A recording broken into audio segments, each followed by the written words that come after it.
When the charge is acting with the intent to hinder, delay, or prevent the communication of information to law enforcement under Section 1512b3, the nexus to a preceding inquiry articulated in Aguilar, that an individual have knowledge that his actions are likely to affect the judicial proceeding, does not apply because the obstructive act is aimed at the communication of information to investigators, not at impeding an official proceeding. Acting knowingly, corruptly, requires proof that the individual was conscious of wrongdoing. It is an affirmative defense that the conduct consisted solely of lawful conduct and that the defendant's sole intention was to encourage, induce, or cause the other person to testify truthfully, attempts and endeavors. Section 1512c2 covers both substantive obstruction offenses and attempts to obstruct justice. Under general principles of attempt law, a person is guilty of an attempt when he has the intent to commit a substantive offense and takes an overt act that constitutes a substantial step towards that goal. The act must be substantial in that it was strongly corroborative of the defendant's criminal purpose. While mere abstract talk does not suffice, any concrete and specific acts that corroborate the defendant's intent can constitute a substantial step. Thus, soliciting an innocent agent to engage in conduct constituting an element of the crime may qualify as a substantial step. The Omnibus Clause of 18 U.S.C. 1503 prohibits an endeavor to obstruct justice which sweeps more broadly than Section 1512's attempt provision. It is well established that an obstruction of justice offense is complete when one corruptly endeavors to obstruct or impede the due administration of justice. The prosecution need not prove that the due administration of justice was actually obstructed or impeded. Investigative and evidentiary considerations. After the appointment of the special counsel, the office obtained evidence about the following events relating to potential issues of obstruction of justice involving the president. A, the president's January 27, 2017 dinner with former FBI Director James Comey, in which the president reportedly asked for James Comey's loyalty one day after the White House had been briefed by the Department of Justice on contacts between former National Security Advisor Michael Flynn and the Russian ambassador. B, the president's February 14, 2017 meeting with Comey, in which the president reportedly asked Comey not to pursue an investigation of Michael Flynn. C, the president's private request to Comey to make public the fact that the president was not the subject of an FBI investigation and to lift what the president regarded as a cloud. D, the president's outreach to the director of national intelligence and the directors of the National Security Agency and the Central Intelligence Agency about the FBI's Russia investigation. E, the president's stated rationales for terminating Comey on May 9, 2017, including statements that could reasonably be understood as acknowledging that the FBI's Russia investigation was a factor in Comey's termination. And F, the president's reported involvement in issuing a statement about the June 9, 2016 Trump Tower meeting between Russians and senior Trump campaign officials that said the meeting was about adoption and omitted that the Russians had offered to provide the Trump campaign with derogatory information about Hillary Clinton. Taking into account that information in our analysis of applicable statutory and constitutional principles, we determined that there was a sufficient factual and legal basis to further investigate potential obstruction of justice issues involving the president. Many of the core issues in an obstruction of justice investigation turn on an individual's actions and intent. We therefore requested that the White House provide us with documentary evidence in its possession on the relevant events. We also sought and obtained the White House's concurrence in our conducting interviews of White House personnel who had relevant information, and we interviewed other witnesses who had pertinent knowledge, obtained documents on a voluntary basis when possible, and used legal process where appropriate. These investigative steps allowed us to gather a substantial amount of evidence. We also sought a voluntary interview with the president. After more than a year of discussion, the president declined to be interviewed. Redacted. During the course of our discussions, the president did agree to answer written questions on certain Russia-related topics, and he provided us with answers. He did not similarly agree to provide written answers to questions on obstruction topics or questions on events during the transition. Ultimately, While we believed that obstruction topics or questions, ultimately, while we believed that we had the authority and legal justification to issue a grand jury subpoena to obtain the president's testimony, we chose not to do so. We made the decision in view of the substantial delay that such an investigative step would likely produce at a late stage in our investigation. We also assessed that based on the significant body of evidence we'd already obtained of the president's actions and his public and private statements describing or explaining those actions, we had sufficient evidence to understand relevant events and to make certain assessments without the president's testimony. The office's decision-making process on this issue is described in more detail in Appendix C in a note that precedes the president's written responses.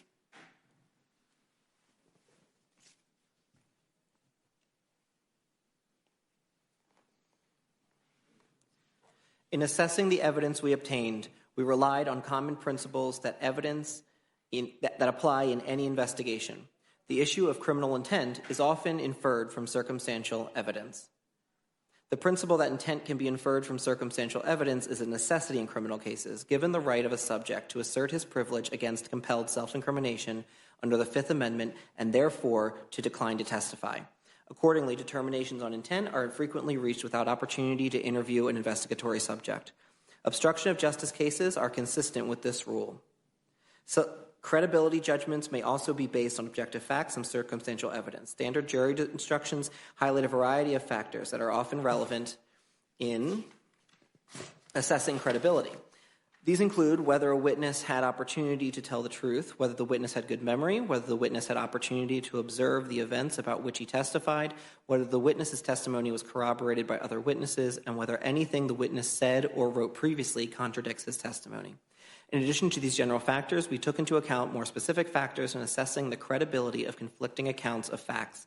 For example, contemporaneous written notes can provide strong corroborating evidence. Similarly, a witness's recitation of the account before he had any motive to fabricate also supports a witness's credibility.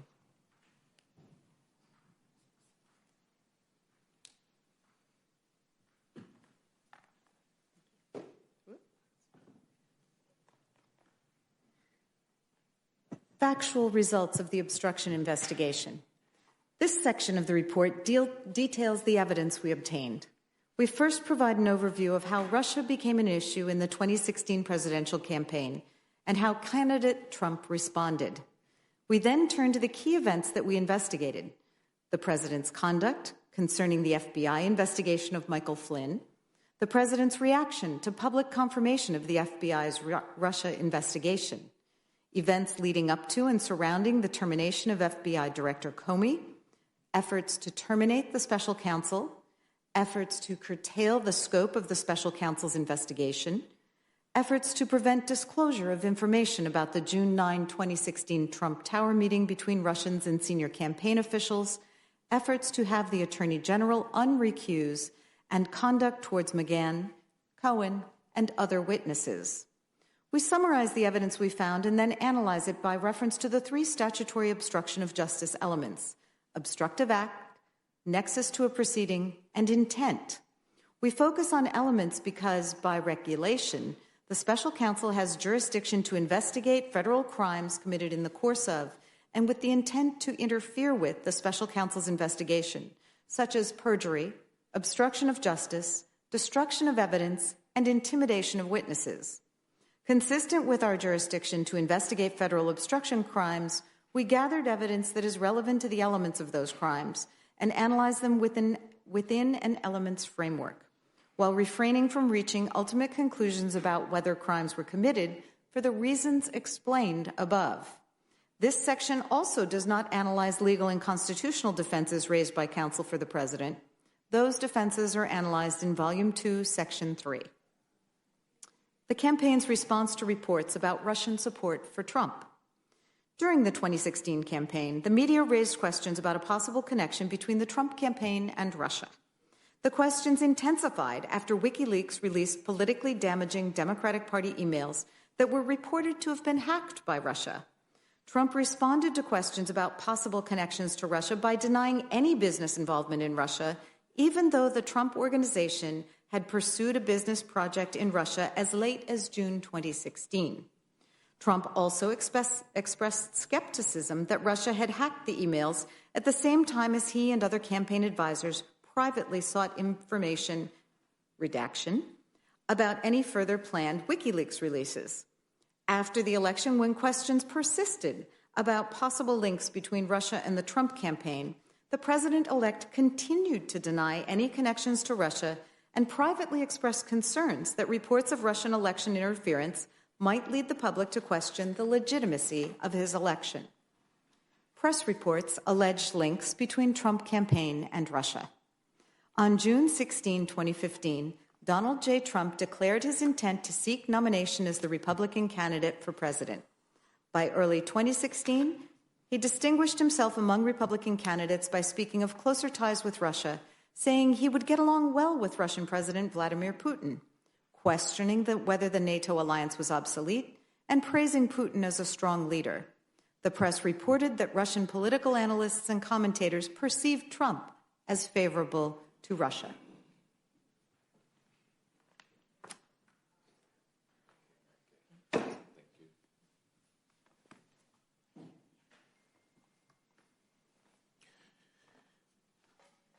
Beginning in February 2016 and continuing through the summer, the media reported that several Trump campaign advisors appeared to have ties to Russia. For example, the press reported that campaign advisor Michael Flynn was seated next to Vladimir Putin at an RT gala in Moscow in December 2015, and that Flynn appeared regularly on RT as an analyst. The press also reported that foreign policy advisor Carter Page had ties to a Russian state-run gas company, and that campaign chairman Paul Manafort had done work for the Russian-backed former Ukrainian President Viktor Yanukovych. In addition, the press raised questions during the Republican National Convention about the Trump campaign's involvement in changing the Republican platform's stance on giving weapons to Ukraine to fight Russian and rebel forces.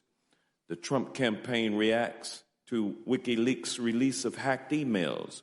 On June the 14th, 2016, a cybersecurity firm that had conducted in-house analysis for the Democratic National Committee,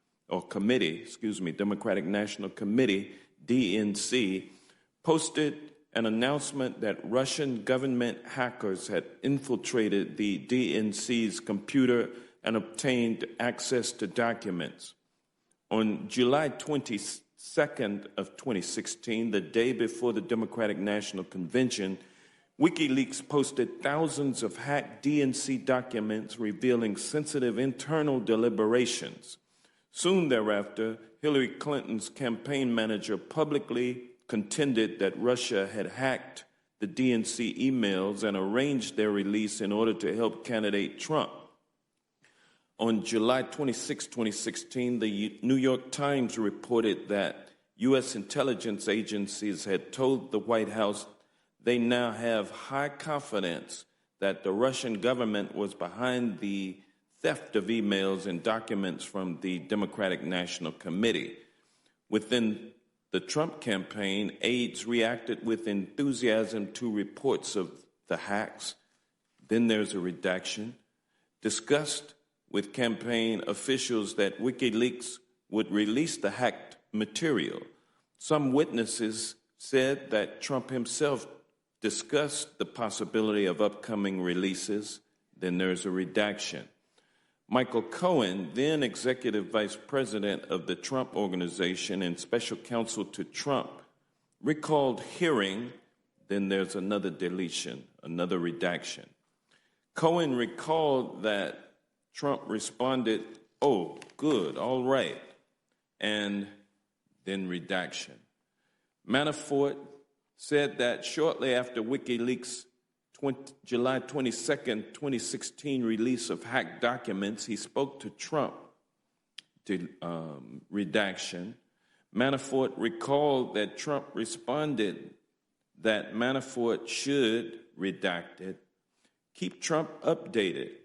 Deputy campaign manager Rick Gates said that Manafort was getting pressure about redacted information and that at the same time Gates was with Trump on a trip to an airport, redaction, and shortly after the call ended, Trump told Gates that more releases of damaging information would be coming, redaction, were discussed within the campaign. And in the summer of 2016, the campaign was planning a communication strategy based on the possible release of Clinton's emails by WikiLeaks. In the days that followed WikiLeaks' July 22nd, 2016 release of hacked DNC emails, the Trump campaign publicly rejected suggestions that Russia was seeking to aid candidate Trump. On July 26, 2016, Trump tweeted that it was crazy to suggest that Russia was dealing with Trump and that, for the record, he had zero investment in Russia.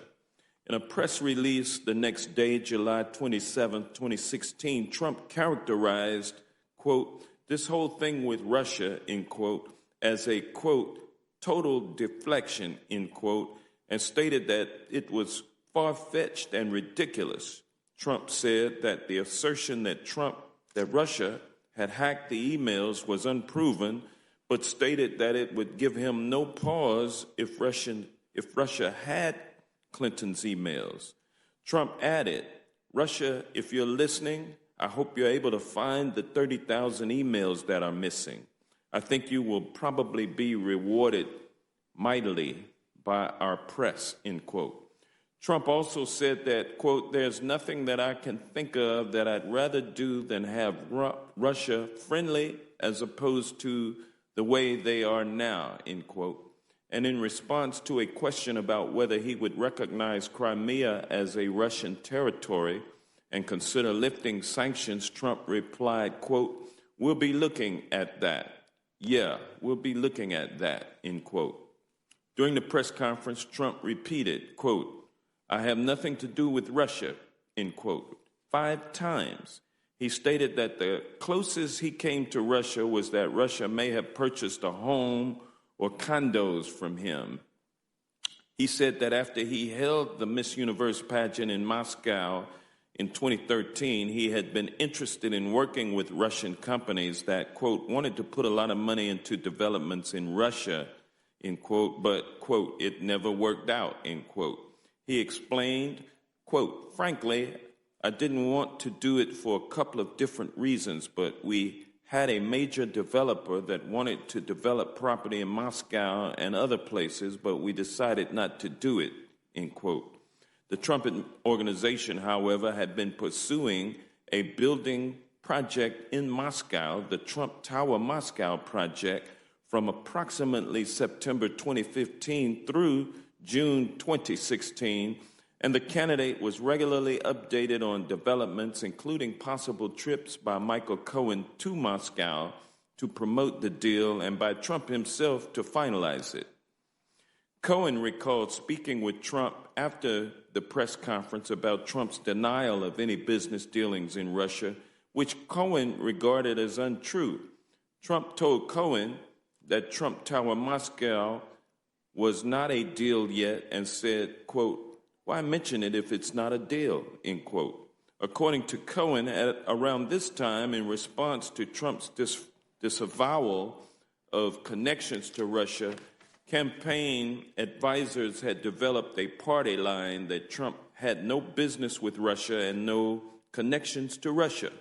In addition to denying any connections with Russia, the Trump campaign reacted to reports of Russian election interference in aid of the campaign by seeking to distance itself from the Russian contacts. For example, in August 2016, Foreign Policy Advisor J.D. Gordon declined an invitation to Russian Ambassador Sergei Kislyak's residence because the timing was, quote, not optimal, end quote, in view of media reports about Russian interference. On August 19, 2016, Manafort was asked to resign amid media coverage scrutinizing its ties to a Russian political party in Ukraine and links to Russian business. And when the media published stories about Page's connections to Russia in September 2016, Trump campaign officials terminated Page's association with the campaign and told the press that he had played no role in the campaign. On October 7, 2016, WikiLeaks released the first set of emails stolen by a Russian intelligence agency from Clinton campaign chairman John Podesta. The same day, the federal government announced that the Russian government directed the recent compromises of emails from U.S. persons and institutions, including from U.S. political organizations. The government statement directly linked Russian hacking to the release of WikiLeaks with the goal of interfering with the presidential election and concluded that only Russia's senior-most officials could have authorized these activities based on their scope and sensitivity.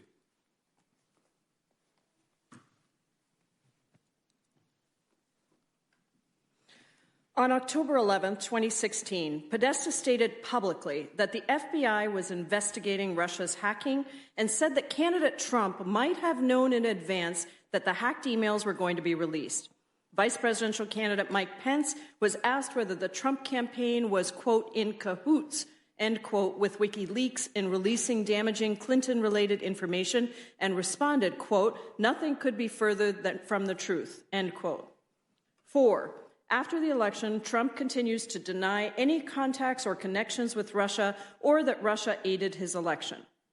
On November 8, 2016, Trump was elected president. 2 days later, Russian officials told the press that the Russian government had maintained contacts with Trump's immediate entourage during the campaign. In response, Hope Hicks, who had been the Trump campaign spokesperson, said, quote, we are not aware of any campaign representatives that were in touch with any foreign entities before yesterday when Mr. Trump spoke with many world leaders, end quote. Hicks gave an additional statement denying any contacts between the campaign and Russia. Quote, it never happened. There was no communication between the campaign and any foreign entity during the campaign, end quote. On December 10, 2016, the press reported that U.S. intelligence agencies had, quote, concluded that Russia interfered in last month's presidential election to boost Donald Trump's bid for the White House, end quote. Reacting to the story the next day, President-elect Trump stated, I think it's ridiculous. I think it's just another excuse. He continued that no one really knew who was responsible for the hacking, suggesting that the intelligence community had, in his words, quote, no idea if it's Russia or China or somebody. It could be somebody sitting in a bed someplace, end quote. The president-elect also said that Democrats were, quote, putting out, end quote, the story of Russian interference because, quote, they suffered one of the greatest defeats in the history of politics, end quote. On December 18, 2016, Podesta told the press that the election was distorted by Russian intervention and questioned whether Trump campaign officials had been in touch with the Russians.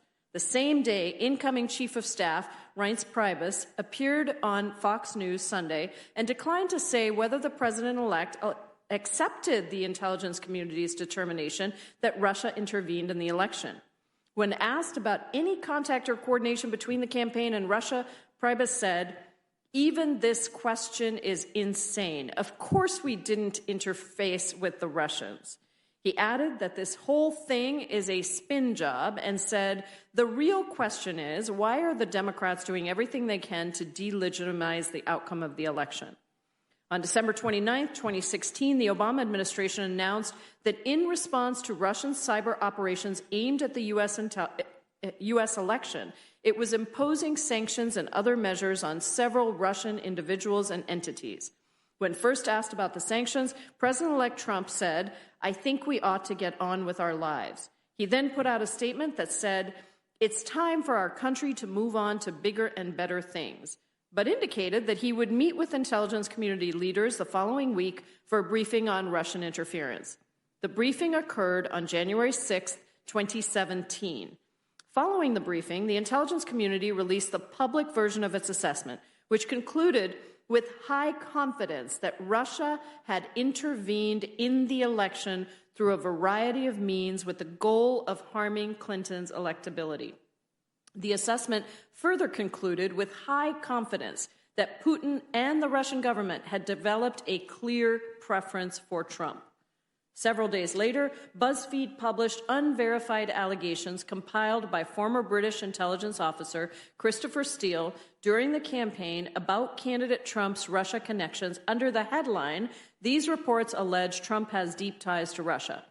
In a press conference the next day, the president-elect called the release, quote, "an absolute disgrace," end quote, and said, "I have no dealings with Russia. I have no deals that could happen in Russia because we've stayed away.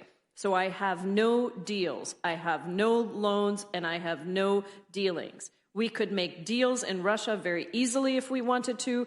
I just don't want to because I think that would be a conflict." Several advisors recalled that the president-elect viewed stories about his Russian connections, the Russia investigations, and the intelligence community assessment of Russian interference as a threat to the legitimacy of his electoral victory. Hicks, for example, said that the president-elect viewed the intelligence community assessment as his, quote, "Achilles heel," end quote, because even if Russia had no impact on the election, people would think Russia helped him win, taking away what he had accomplished. Sean Spicer, the first White House communications director, recalled that the president thought that the Russia story was developed to undermine the legitimacy of his election. Gates said that the president viewed the Russia investigation as an attack on the legitimacy of his win, and Priebus recalled that when the intelligence assessment came out, the president-elect was concerned that people would question the legitimacy of his win. B, the president's conduct concerning the investigation of Michael Flynn. Overview. During the presidential transition, incoming National Security Advisor Michael Flynn had 2 phone calls with the Russian ambassador to the United States about the Russian response to U.S. sanctions imposed because of Russia's election interference. After the press reported on Flynn's contacts with the Russian ambassador, Flynn lied to incoming administration officials by saying he had not discussed sanctions on the calls. The officials publicly repeated those lies in press interviews. The FBI, which previously was investigating Flynn for other matters, interviewed him about the calls in the first week after the inauguration, and Flynn told similar lies to the FBI. On January 26, 2017, Department of Justice officials notified the White House that Flynn and the Russian ambassador had discussed sanctions and that Flynn had been interviewed by the FBI. The next night, the president had a private dinner with FBI Director James Comey in which he asked for Comey's loyalty. On February 13, 2017, the president asked Flynn to resign. And the following day, the president had a one-on-one conversation with Comey in which he said, quote, "I hope you can see your way clear to letting this go, to letting Flynn go," end quote. Evidence. 1. Incoming National Security Advisor Flynn discusses sanctions on Russia with Russian Ambassador Sergei Kislyak. Shortly after the election, President-elect Trump announced he would appoint Michael Flynn as his National Security Advisor.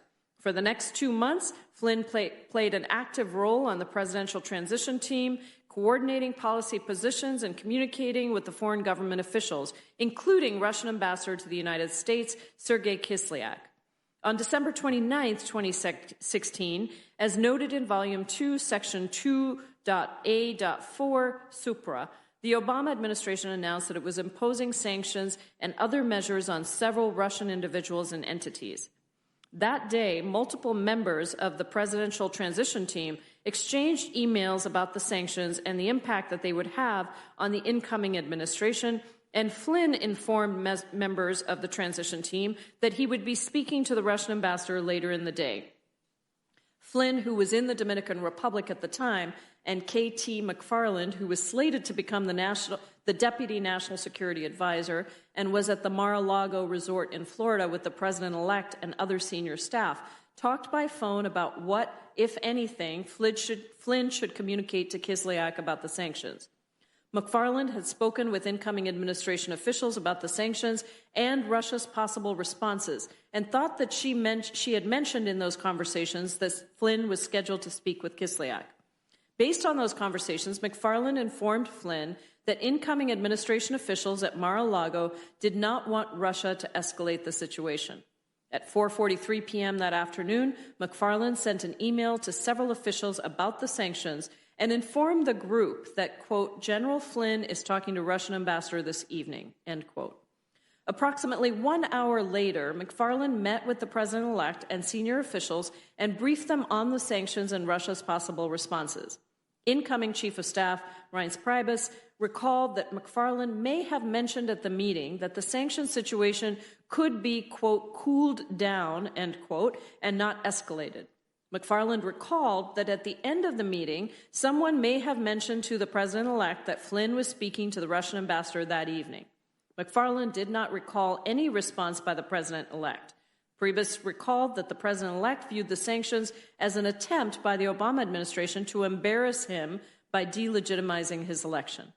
Immediately after discussing the sanctions with McFarland on December 29, 2016, Flynn called Kislyak and requested that Russia respond to the sanctions only in a reciprocal manner without escalating the situation. After the call, Flynn briefed McFarland on its substance. Flynn told McFarland that the Russian response to the sanctions was not going to be escalatory because Russia wanted a good relationship with the Trump administration. On December 30th, 2016, Russian President Vladimir Putin announced that Russia would not take retaliatory measures in response to the sanctions at that time and would instead, quote, plan further steps to restore Russian-U.S. relations based on the policies of the Trump administration. Following that announcement, the president-elect tweeted, "Great move on delay by V. Putin. I always knew he was very smart!" exclamation point. On December 31st, 2016, Kislyak called Flynn and told him that Flynn's request had been received at the highest levels and Russia had chosen not to retaliate in response to the request. Later that day, Flynn told McFarland about this follow-up conversation with Kislyak and Russia's decision not to escalate the sanctions situation based on Flynn's request. McFarland recalled that Flynn thought his phone call had made a difference. Flynn spoke with the other incoming administration officials that day, but does not recall whether they discussed the sanctions. Flynn recalled discussing the sanctions issue with incoming administration official Steve Bannon the next day.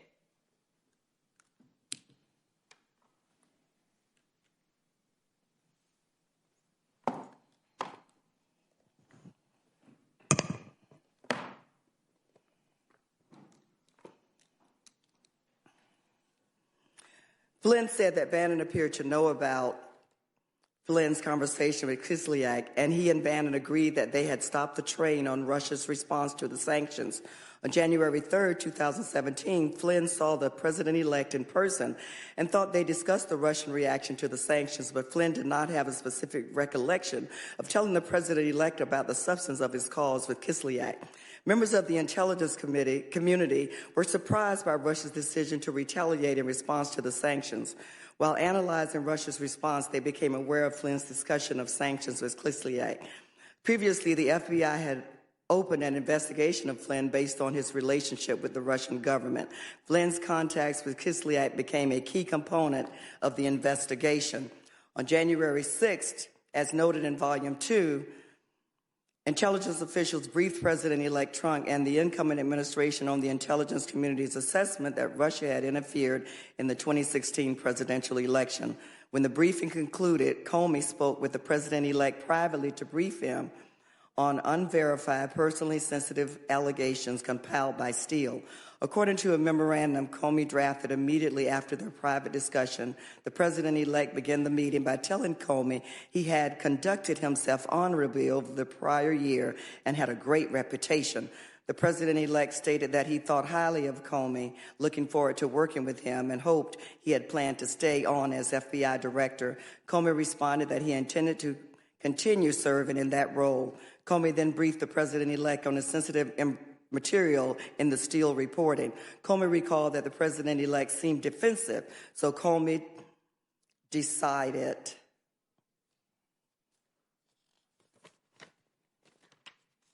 To assure him that the FBI was not investigating him personally, Comey recalled he did not want the president-elect to think of the conversation as a J. Edgar Hoover move. On January 10, 2017, the media reported that Comey had briefed the president-elect on the Steele reporting, and BuzzFeed News published information compiled by Steele online stating that the information included specific, unverified, and potentially unverifiable allegations of contact between Trump aides and Russia operatives. The next day, the president-elect expressed concern to the intelligence community leaders about the fact that the information had leaked and asked whether they could make public statements refuting the allegations in the Steele reports. In the following weeks, 3 congressional committees opened investigations to examine Russia's interference in the election and whether the Trump campaign had colluded with Russia. On January 13, 2017, the Senate Select Committee on Intelligence announced that it would conduct a bipartisan inquiry into Russian interference in the election, including any links between Russia and individuals associated with political campaigns. On January 25, 2017, the House Permanent Select Committee on Intelligence announced that it had conducted an investigation. It had been conducting an investigation into Russian election interference and possible coordination with the political campaigns.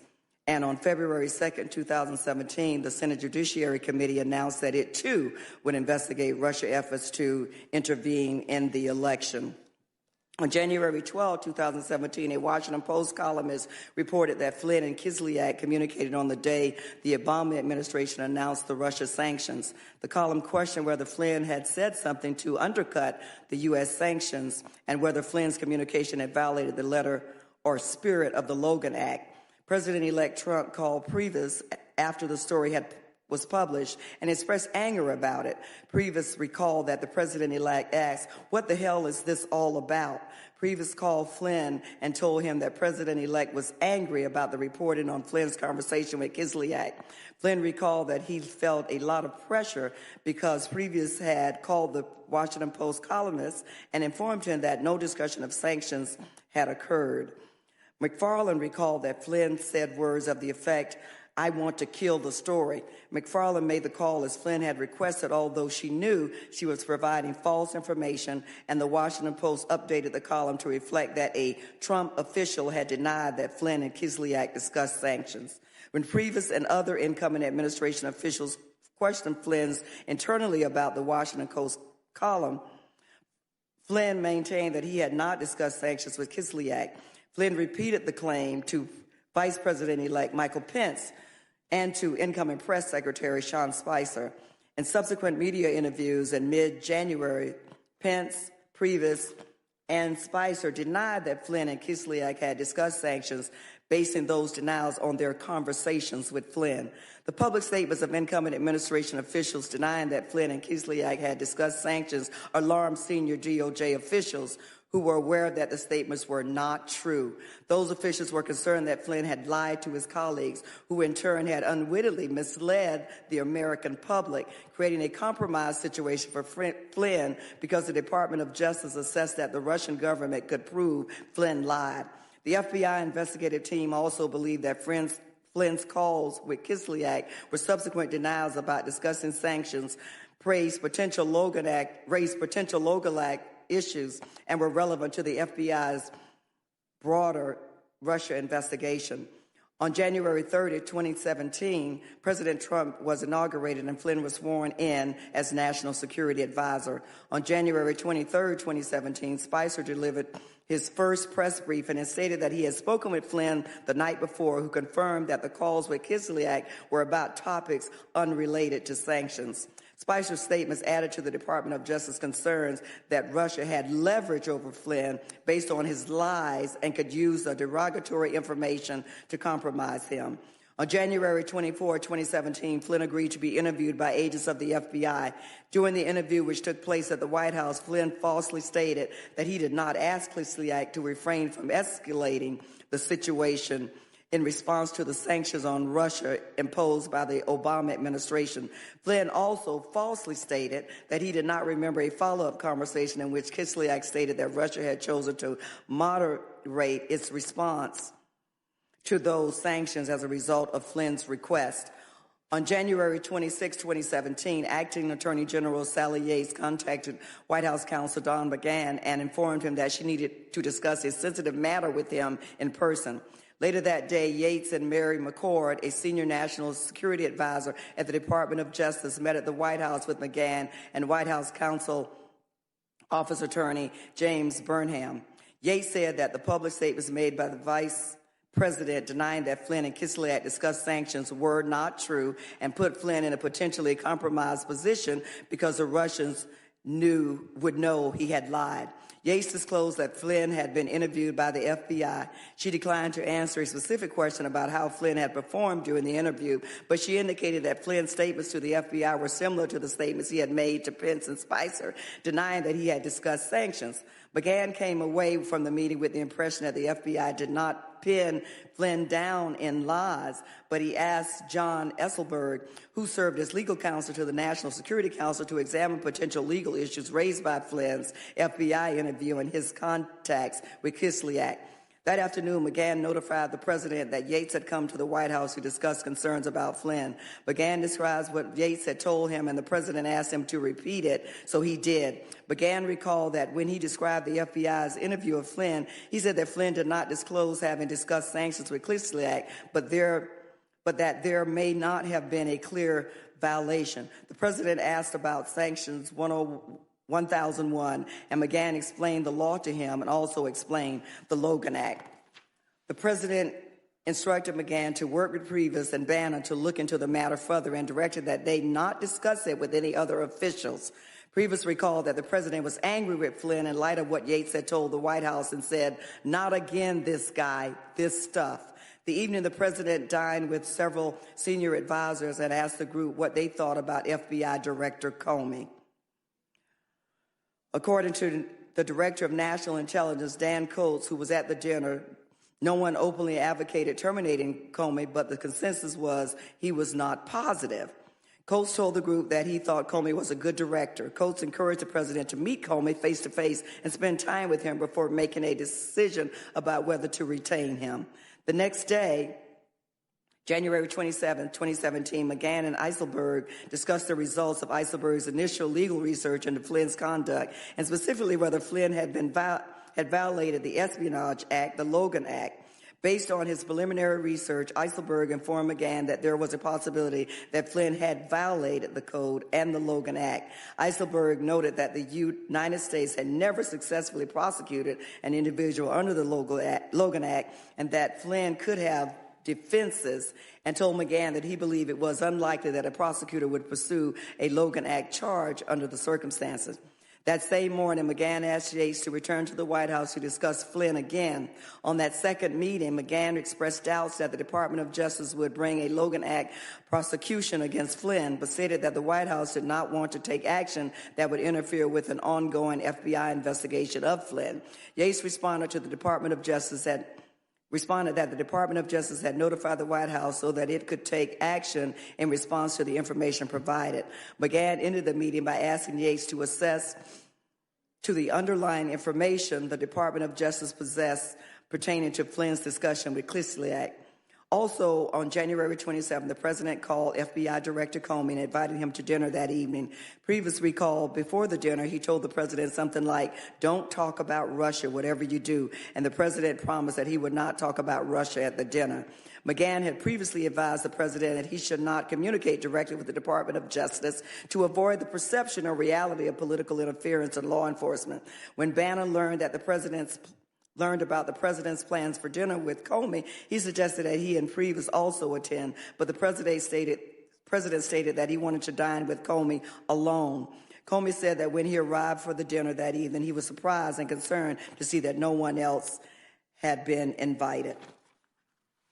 Comey provided an account of the dinner in a contemporaneous memo, an interview with this office, and congressional testimony. According to Comey's account of the dinner, the president repeatedly brought up Comey's future, asking whether he wanted to stay as the FBI director. Because the president had previously said he wanted Comey to stay on as FBI director, Comey interpreted the president's comments as an effort to create a patronage relationship by having Comey ask for his job.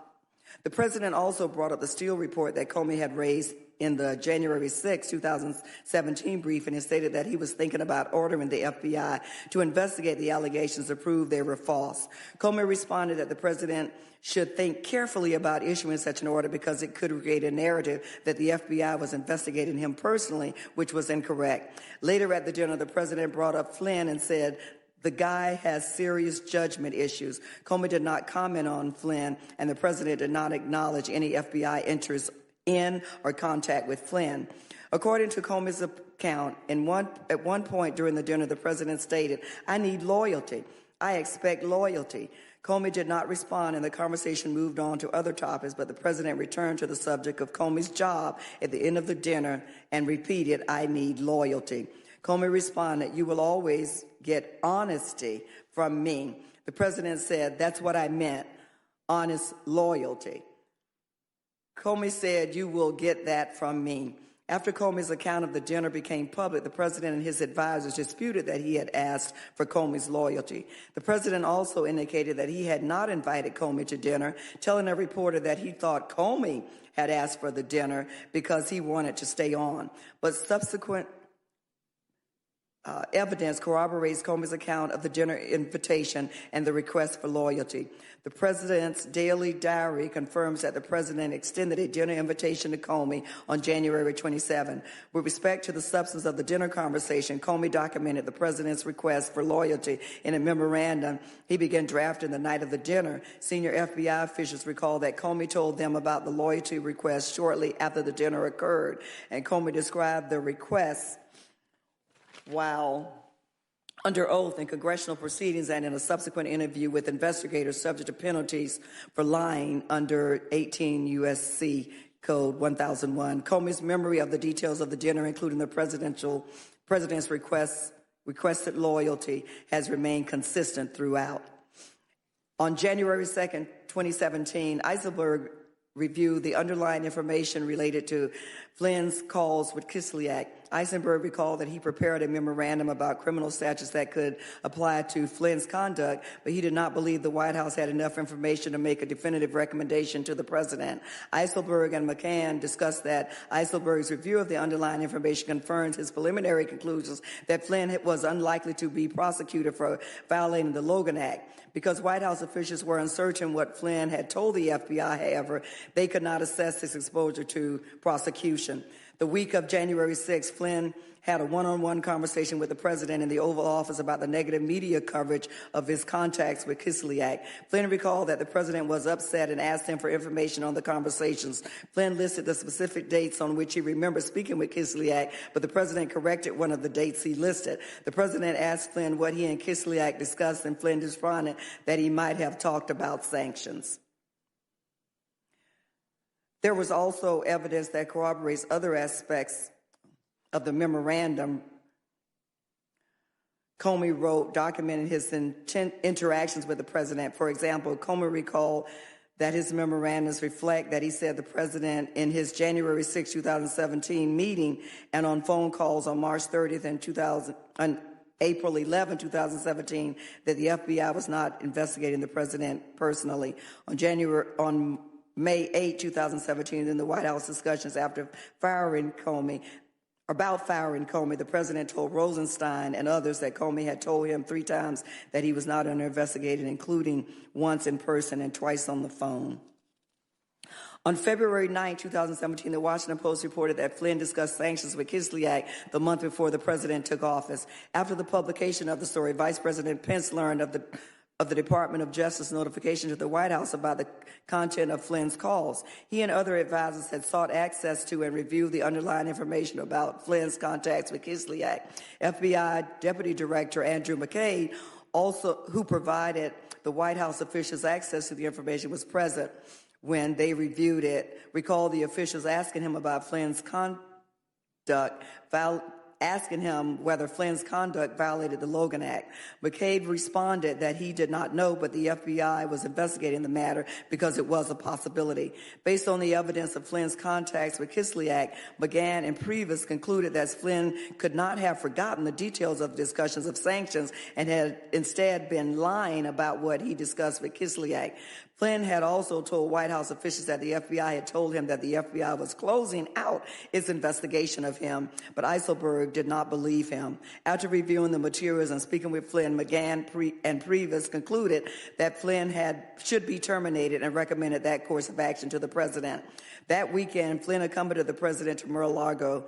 Flynn recalled that on February 12, 2017, on the return flight to D.C. on Air Force One, the president asked him whether he had lied to the vice president. Flynn responded that he may have forgotten details of his calls, but he did not think he lied. The president responded, "Okay, that's fine. I got it." On February 13, 2017, Priebus told Flynn he had to resign.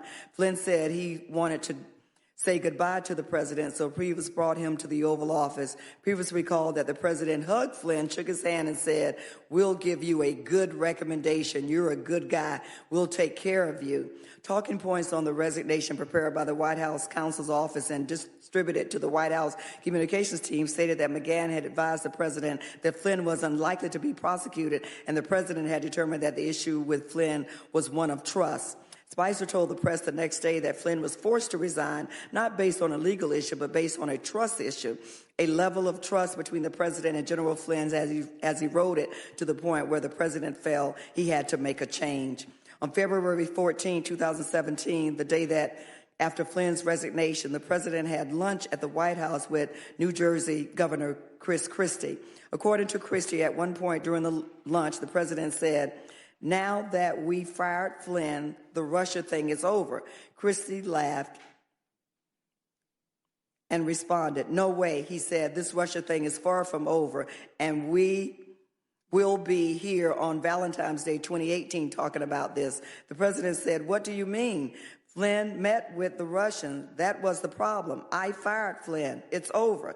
Christie recalled responding that based on his experience, both as a prosecutor and as someone who had been investigated, firing Flynn would not end the investigation. Christie said that there was no way to make an investigation shorter, but a lot of ways to make it longer. The president asked Christie what he meant, and Christie told the president not to talk about the investigation, even if he was frustrated at times. Christie also told the president that he would never be able to get rid of Flynn like gum on the bottom of your shoe. Towards the end of the lunch, the president brought up Comey and asked if Christie was still friendly with him. Christie said he was. The president told Christie to call Comey and tell him that the president really liked him. Tell him he's part of the team. At the end of the lunch, the president repeated his request that Christie reach out to Comey.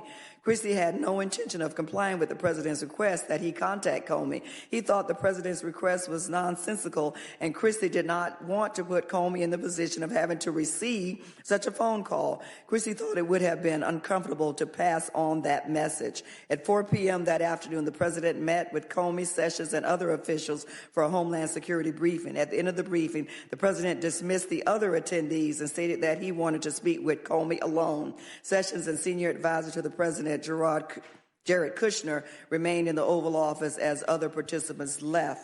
But the president excused them, repeated that he wanted to speak only with Comey.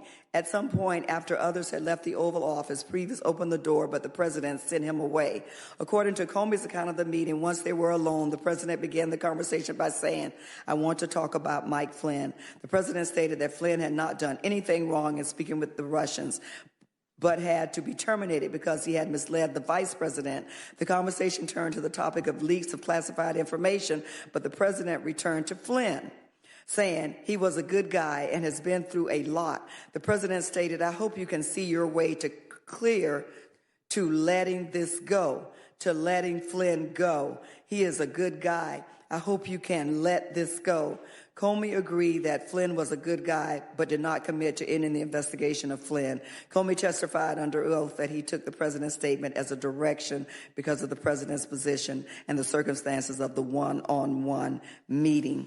Shortly after meeting with the president, Comey began drafting a memorandum documenting their conversation. Comey also met with his senior leadership team to discuss the president's request, and they agreed not to inform FBI officials working on the Flynn case of the president's statement, so the officials would not be influenced by the request. Comey also asked for a meeting with Sessions and requested that Sessions not leave Comey alone with the president again.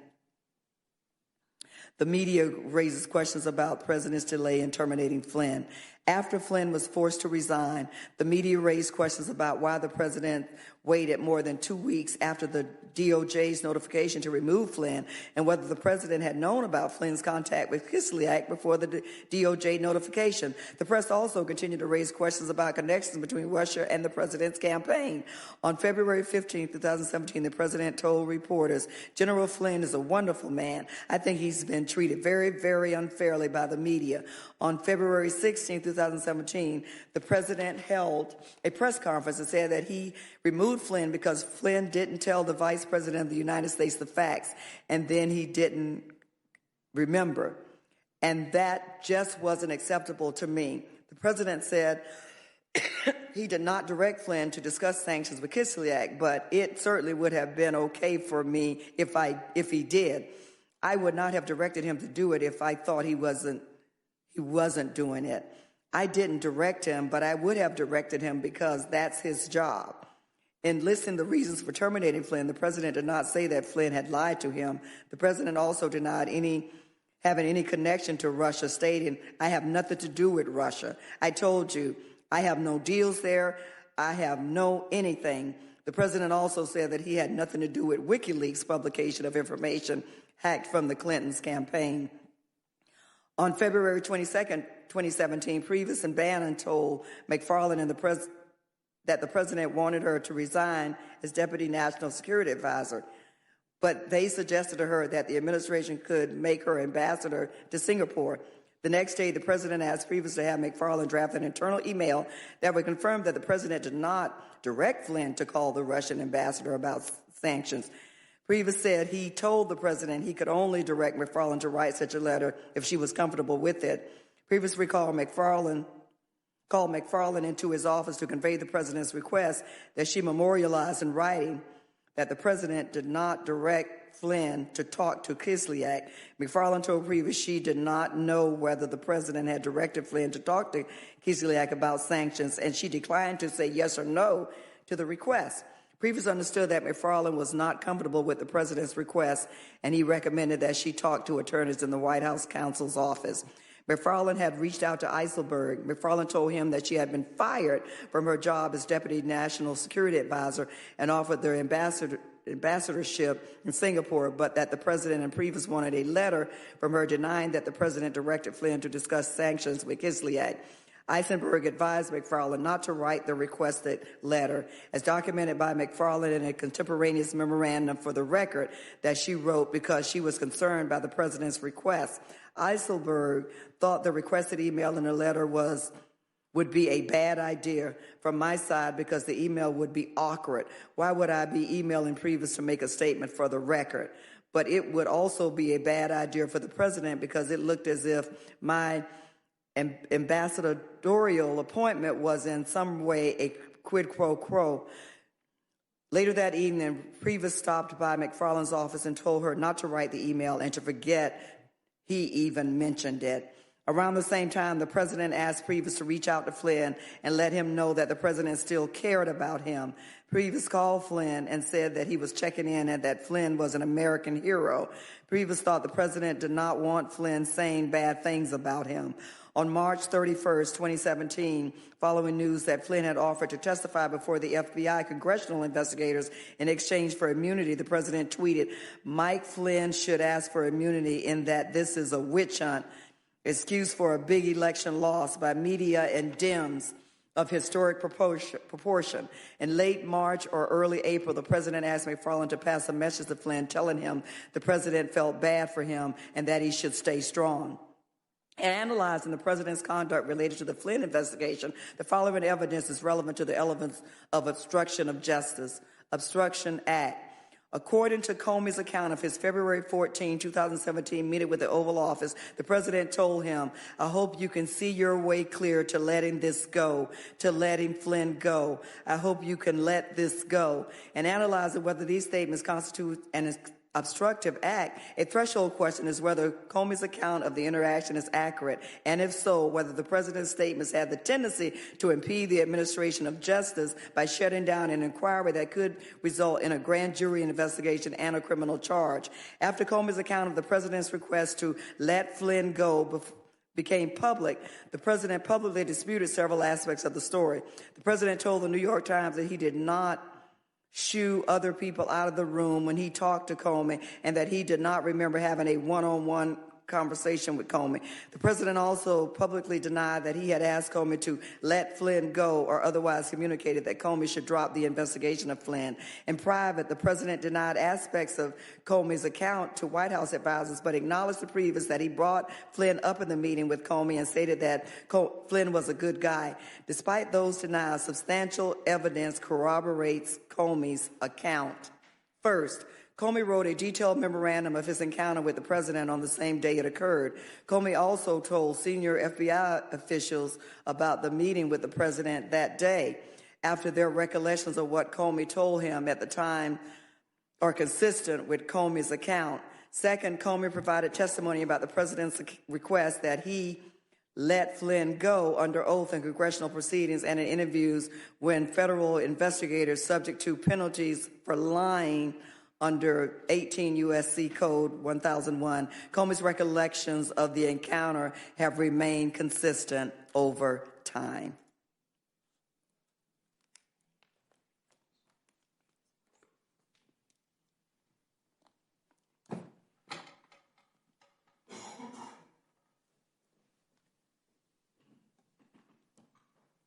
Third, the objective corroborated circumstances of how the one-on-one meeting came to occur support Comey's description of the event. Comey recalled that the president cleared the room to speak with Comey alone after a Homeland Security briefing in the Oval Office, that Kushner and Sessions lingered and had to be shooed out by the president, and that Priebus briefly opened the door during the meeting, prompting the president to wave him away. While the president has publicly denied those details, other administration officials who were present have confirmed Comey's account of how he ended up in a one-on-one meeting with the president. And the president acknowledged to Priebus and McGahn that he in fact spoke to Comey about Flynn in their one-on-one meeting. Fourth, the president's decision to clear the room and in particular to exclude the attorney general from the meeting signals that the president wanted to be alone with Comey, which is consistent with the delivery of a message of the type that Comey recalls, rather than a more innocuous conversation that could have occurred in the presence of the Attorney General. Finally, Comey's reaction to the president's statements is consistent with the president having asked him to let Flynn go. Comey met with the FBI leadership team, which agreed to keep the president's statements closely held and not to inform the team working on the Flynn investigation so they would not be influenced by the president's request.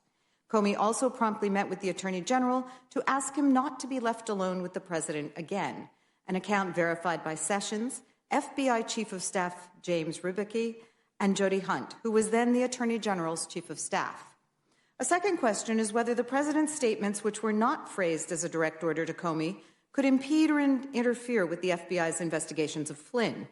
While the president said he hoped Comey could let Flynn go, rather than affirmatively directing him to do so, the circumstances of the conversation show that the president was asking Comey to close the FBI's investigation into Flynn. First, the president arranged the meeting with Comey so that they would be alone and purposely excluded the Attorney General, which suggests that the president meant to make a request to Comey that he did not want anyone else to hear. Second, because the president is the head of the executive branch, when he says that he hopes, because the president is the head, that he hopes a subordinate will do something, it is reasonable to expect that the subordinate will do what the president wants. Indeed, the president repeated a version of the let this go 3 times, and Comey testified that he understood the president's statements as a directive, which is corroborated by the way Comey reacted at the time. Nexus to a proceeding. To establish a nexus to a proceeding, it would be necessary to show that the president could reasonably foresee and actually contemplated that the investigation of Flynn was likely to lead to a grand jury investigation or prosecution. At the time of the president's one-on-one meeting with Comey, no grand jury subpoenas had been issued as part of the FBI's investigation into Flynn, but Flynn's lies to the FBI violated federal criminal law. Redaction. and resulted in Flynn's prosecution for violating 18 U.S.C. 1001. By the time the president spoke to Comey about Flynn, DOJ officials had informed McGahn, who informed the president, that Flynn's statements to senior White House officials about his contacts with Kislyak were not true, and that Flynn had told the same version of events to the FBI. McGahn also informed the president that Flynn's conduct could violate 18 U.S.C. 1001. After the vice president and senior White House officials reviewed the underlying information about Flynn's calls on February 10, 2017, they believed that Flynn could not have forgotten his conversations with Kislyak and concluded that he'd been lying. In addition, the president's instruction to the FBI director to let Flynn go suggests his awareness that Flynn could face criminal exposure for his conduct and was at risk of prosecution. Intent. As part of our investigation, we examined whether the president had a personal stake in the outcome of an investigation into Flynn. For example, whether the president was aware of Flynn's communications with Kislyak close in time to when they occurred, such that the president knew that Flynn had lied to senior White House officials and that those lies had been passed on to the public. Some evidence suggests that the president knew about the existence and content of Flynn's calls when they occurred, but the evidence is inconclusive and could not be relied upon to establish the president's knowledge. In advance of Flynn's initial call with Kislyak, the president attended a meeting where the sanctions were discussed, and an advisor may have mentioned that Flynn was scheduled to talk to Kislyak. Flynn told McFarland about the substance of his calls with Kislyak and said they may have made a difference in Russia's response. And Flynn recalled talking to Bannon in early January 2017 about how they had successfully stopped the train on Russia's response to sanctions. It would have been reasonable for Flynn to have wanted the president to know of his communications with Kislyak because Kislyak told Flynn that his request had been received at the highest levels in Russia and that Russia had chosen not to retaliate in response to the request. And the president was pleased by the Russian response, calling it a great move. And the president never said publicly or internally that Flynn had lied to him about the calls with Kislyak. But McFarland did not recall providing the president-elect with Flynn's readout of his calls with Kislyak, and Flynn does not have a specific recollection of telling the president-elect directly about the calls. Bannon also said that he did not recall hearing about the calls from Flynn. And in February 2017, the president asked Flynn what was discussed on the calls and whether he had lied to the vice president, suggesting that he did not already know. Our investigation accordingly did not produce evidence that established that the president knew about Flynn's discussion of sanctions before the Department of Justice notified the White House of those discussions in late January 2017. The evidence also does not establish that Flynn otherwise possessed information damaging to the president that would give the president a personal incentive to end the FBI's inquiry into Flynn's conduct. Evidence does establish that the president connected the Flynn investigation to the FBI's broader Russia investigation and that he believed, as he told Christie, that terminating Flynn would end the whole Russia thing. Flynn's firing occurred at a time when the media and Congress were raising questions about Russia's interference in the election and whether members of the president's campaign had colluded with Russia. Multiple witnesses recalled that the president viewed the Russia investigation as a challenge to the legitimacy of his election. The president paid careful attention to negative coverage of Flynn and reacted with annoyance and anger when the story broke, disclosing that Flynn had discussed sanctions with Kislyak. Just hours before meeting one-on-one with Comey, the president told Christie that firing Flynn would put an end to the Russia inquiries. And after Christie pushed back, telling the president that firing Flynn would not end the Russia investigation, the president asked Christie to reach out to Comey and convey that the president liked him and he was part of the team. That afternoon, the president cleared the room and asked Comey to let Flynn go. We also sought evidence relevant to assessing whether the president's direction to Comey was motivated by sympathy towards Flynn. In public statements, the president repeatedly described Flynn as a good person who'd been harmed by the Russia investigation, and the president directed advisors to reach out to Flynn to tell him the president cared about him and felt bad for him. At the same time, multiple senior advisors, including Bannon, Priebus, and Hicks, said that the president had become unhappy with Flynn well before Flynn was forced to resign, and that the president was frequently irritated with Flynn. Priebus said he believed the president's initial reluctance to fire Flynn stemmed not from personal regard, but from concern about the negative press that would be generated by firing the national security advisor so early in the administration. And Priebus indicated that the president's post-firing expressions of support for Flynn were motivated by the president's desire to keep Flynn from saying negative things about him. The way in which the president communicated the request to Comey also is relevant to understanding the president's intent. When the president first learned about the FBI investigation into Flynn, he told McGahn, Bannon, and Priebus not to discuss the matter with anyone else in the White House. The next day, the president invited Comey for a one-on-one dinner against the advice of an aide who recommended that other White House officials also attend. At the dinner, the president asked Comey for loyalty, and at a different point in the conversation mentioned that Flynn had judgment issues. When the president met with Comey the day after Flynn's termination, shortly after being told by Christie that firing Flynn would not end the Russia investigation, the president cleared the room, even excluding the Attorney General, so that he could again speak to Comey alone. The president's decision to meet one-on-one with Comey contravened the advice of the White House counsel that the president should not communicate directly with the Department of Justice to avoid any appearance of interfering in law enforcement. And the president later denied that he cleared the room and asked Comey to let Flynn go, a denial that would have been unnecessary if he believed his request was a proper exercise of prosecutorial discretion. Finally, the president's effort to have McFarland write an internal email denying that the president had directed Flynn to discuss sanctions with Kislyak highlights the president's concern about being associated with Flynn's conduct. The evidence does not establish that the president was trying to have McFarland lie.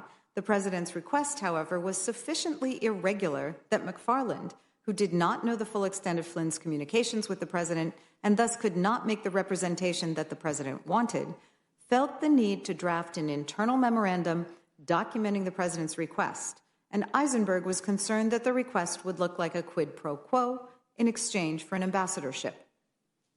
The president's reaction to public confirmation of the FBI's Russia investigation. Overview.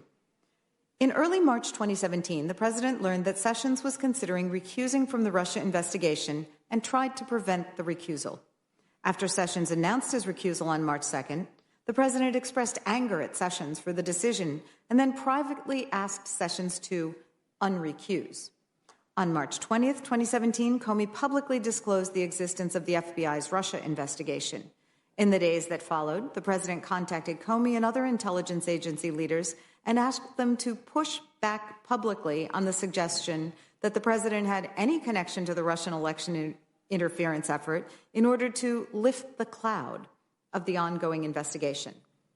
Evidence. Number one, Attorney General Sessions recuses from the Russia investigation. In late February 2017, the Department of Justice began an internal analysis of whether Sessions should recuse from the Russia investigation based on his role in the 2016 Trump campaign.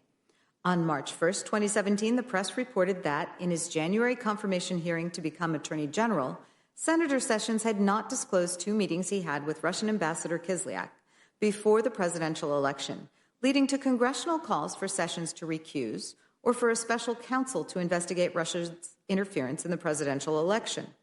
Also on March 1, the president called Comey and said he wanted to check in and see how Comey was doing. According to an email Comey sent to his chief of staff after the call, the president talked about Sessions a bit, said that he heard Comey was doing great, and said that he hoped Comey would come by and say hello when he was at the White House. Comey interpreted the call as an effort by the president to pull him in, but he did not perceive the call as an attempt by the president to find out what Comey was doing with the Flynn investigation. The next morning, the president called McGahn and urged him to contact Sessions to tell him not to recuse himself from the Russia investigation. McGahn understood the president to be concerned that a recusal would make Sessions look guilty for omitting details in his confirmation hearing, leave the president unprotected from an investigation that could hobble the presidency and derail his policy objectives, and detract from favorable press coverage of a presidential address to Congress the president had delivered earlier in the week. McGahn reached out to Sessions and reported that the president was not happy about the possibility of a recusal. Sessions replied that he intended to follow the rules on recusal. McGahn reported back to the president about the call with Sessions, and the president reiterated that he did not want Sessions to recuse. Throughout the day, McGahn continued trying on behalf of the president to avert Sessions' recusal by speaking to Sessions' personal counsel, Sessions' chief of staff, and Senate Majority Leader Mitch McConnell, and by contacting Sessions himself 2 more times. Sessions recalled that other White House advisors also called him that day to argue against his recusal. That afternoon, Sessions announced his desire to recuse from any existing or future investigations of any matters related in any way to the campaign for President of the United States. Sessions believed the decision to recuse was not a close call, given the applicable language in the Code of Federal Regulations, which Sessions considered to be clear and decisive. Sessions thought that any argument that the CFR did not apply to him was very thin. Sessions got the impression, based on calls he received from White House officials, that the president was very upset with him and did not think he had done his duty as Attorney General. Shortly after Sessions announced his recusal, the White House counsel's office directed that Sessions should not be contacted about the matter. Internal White House counsel's office notes from March 2, 2017 state, no contact with Sessions and no comms, serious concerns about obstruction. On March 3rd, the day after Sessions' recusal, McGahn was called into the Oval Office. Other advisors were there, including Priebus and Bannon. The president opened the conversation by saying, "I don't have a lawyer." The president expressed anger at McGahn about the recusal and brought up Roy Cohn, stating that he wished Cohn was his attorney. McGahn interpreted this comment as directed at him, suggesting that Cohn would fight for the president, whereas McGahn would not. The president wanted McGahn to talk to Sessions about the recusal, but McGahn told the president that DOJ ethics officials had weighed in on Sessions' decision to recuse.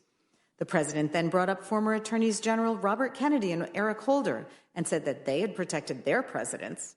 The president also pushed back on the DOJ contacts policy and said words to the effect of, "You're telling me that Bobby and Jack didn't talk about investigations, or Obama didn't tell Eric Holder who to investigate?"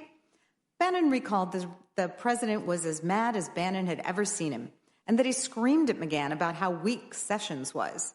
Bannon recalled telling the president that Sessions' recusal was not a surprise, and that before the inauguration they had discussed that Sessions would have to recuse from campaign-related investigations because of his work on the Trump campaign.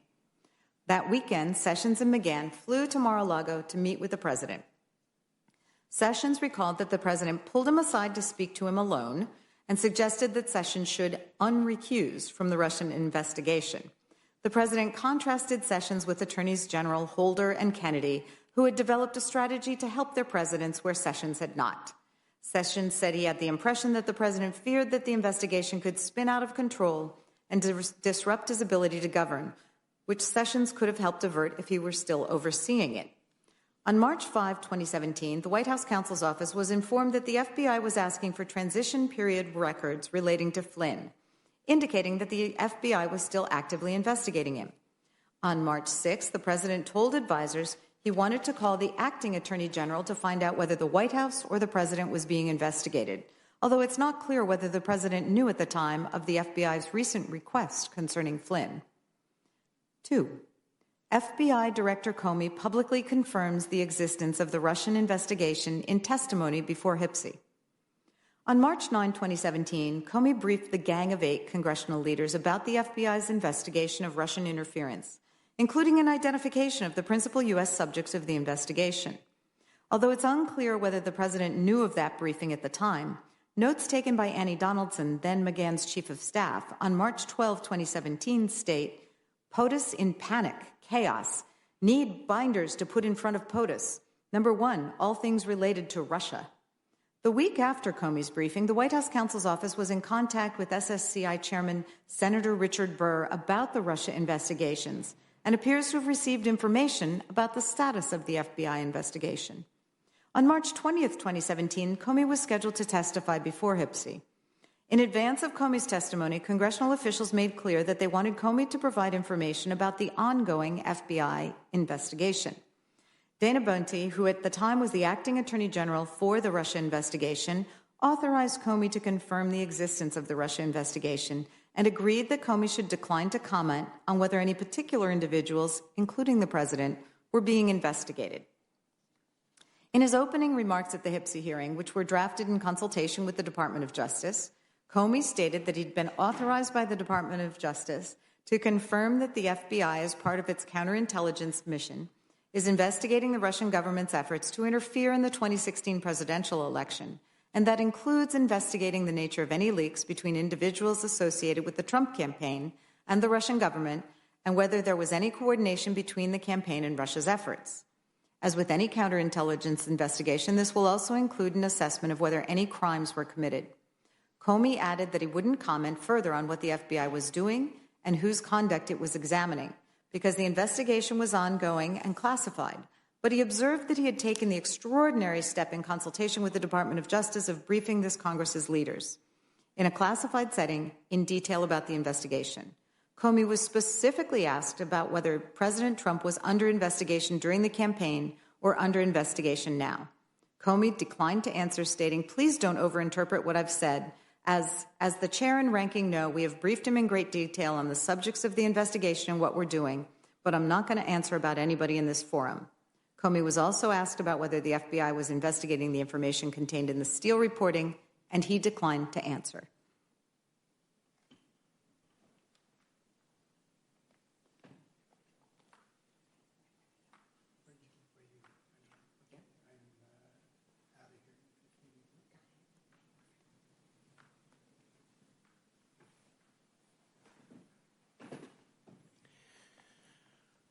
According to McCann and Donaldson, the president had expressed frustration with Comey before his March 20th testimony, and the testimony made matters worse. The president had previously criticized Comey for too frequently making headlines and for not attending intelligence briefings at the White House, and the president suspected Comey of leaking certain information to the media. McCann said the president thought Comey was acting like, quote, his own branch of government.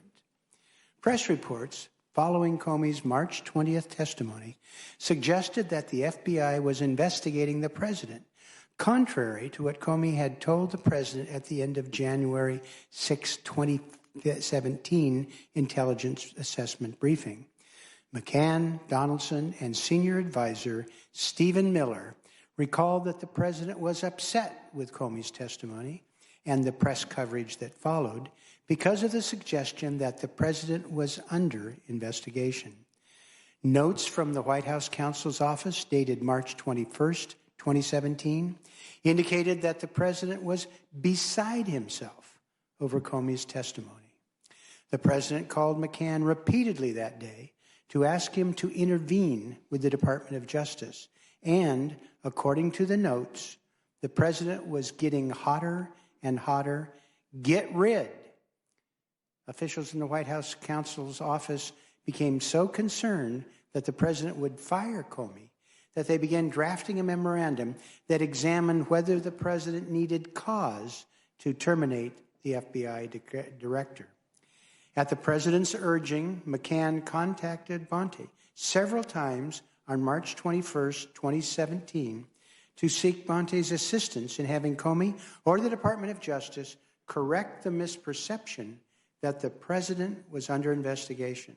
Bonte did not specifically recall the conversation, although he did remember one conversation with McCann that around this time where McCann asked if there was a way to speed up or end the Russian investigation as quickly as possible. Bonte said McCann told him the president was under a cloud, and it made it hard for him to govern. Bonte recalled telling McCann that there's no good way to shorten the investigation, and attempting to do so could erode confidence in the investigation's conclusion. Bonte said that McCann agreed and dropped the issue. The president also sought to speak directly with Bonte, but McCann told the president that Bonte did not want to talk to the president about the request with Comey. McCann recalled Bonte telling him in calls that day that he did not think it was sustainable for Comey to stay on as FBI director for the next 4 years, which McCann said he conveyed to the president. Bonte did not recall discussing with McCann or anyone else the idea that Comey should not continue as FBI director. Number 3, the president asks intelligence community leaders to make public statements that he had no connection to Russia. In the weeks following Comey's March 21st, 2017 testimony, the president repeatedly asked intelligence community officials to push back publicly on any suggestion that the president had a connection to the Russian election interference efforts. On March 22, 2017, the president asked Director of National Intelligence Daniel Coates and CIA Director Michael Pompeo to stay behind in the Oval Office after a presidential daily briefing. According to Coates, the president asked them whether they would say publicly that no link existed between him and Russia. Coates responded that the Office of the Director of National Intelligence has nothing to do with the investigations, and it was not his role to make a public statement on the Russia investigation. Pompeo had no recollection of being asked to stay behind after the March 22nd briefing, but he recalled that the president regularly urged officials to get the word out that he had done nothing wrong related to Russia. Coates told this office that the president never asked him to speak to Comey about the FBI investigation. Some ODNI staffers, however, had a different recollection of how Coates described the meeting immediately after it occurred. According to senior ODNI official Michael Dempsey, Coates said after the meeting that the president had brought up the Russia investigation and asked him to contact Comey to see if there was a way to get past the investigation, get it over with, end it, or words to that effect. Dempsey said that Coates described the president's comments as falling somewhere between musing about hating the investigation and wanting Coates to, quote, do something to stop it. Dempsey said that Coates had made it clear that he would not get involved with an ongoing FBI investigation. Edward J. Arstow, another ODNI official, recalled that right after Coates' meeting with the president, on the walk from the Oval Office back to Eisenhower Executive Office Building, Coates said that the president had kept him behind to ask him what he could do to help with the investigation. Another ODNI staffer who had been waiting for Coates outside the Oval Office talked to Gestero a few moments later and recalled Gestero reporting that Coates was upset because the president had asked him to contact Comey to convince him there was nothing to the Russian investigation. On Saturday, March 25th, 2017, 3 days after the meeting in the Oval Office, the president called Coates and again complained about the Russian investigation, saying words to the effect of, I can't do anything with Russia. There's nothing I'd like to do with Russia, with trade or ISIS. They're all over me on this. Coates told the president that the investigations were going to go on and the best thing to do was let them run their course. Coates testified later in a congressional hearing that he had, quote, never felt pressure to intervene or interfere in any way, and with shaping intelligence in a political way or in a relationship to an ongoing investigation. On March 26, 2017, the day after the president called Coates, the president called NSA Director Admiral Michael Rogers. The president expressed frustration with the Russian investigation, saying it made relations with the Russians difficult. The president told Rogers the thing with the Russians messing up, his ability to get things done with Russia. The president also said that the news story linking him with Russia were not true and asked Rogers if he could do anything to refute the stories. Deputy Director of NSA Richard Leggett, who was present for the call, said it was the most unusual thing he'd experienced in 40 years of government service. After the call concluded, Leggett prepared a memorandum that he and Rogers both signed, documenting the content of the conversation and the president's request, and they placed the memorandum in a safe. But Rogers did not perceive the president's request to be an order, and the president did not ask Rogers to push back on the Russia investigation itself. Rogers later testified in a congressional hearing that as NSA director, he had, quote, never been directed to do anything he believed to be illegal, immoral, unethical, or inappropriate, and did not, quote, recall ever feeling pressured to do so. In addition to the specific comments made to Coates, Pompeo, and Rogers, the president spoke on other occasions in the presence of intelligence community officials about the Russian investigation and stated that it interfered with his ability to conduct foreign relations. On at least 2 occasions, the president began presidential daily briefings by stating that there was no collusion with Russia, and he hoped a press statement to that effect could be issued.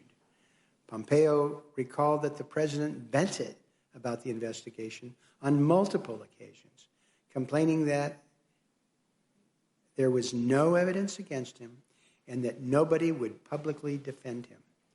Rogers recalled a private conversation with the president in which he vented about the investigation, and he said he had done nothing wrong, and said something like, quote, Russia thing has got to go away.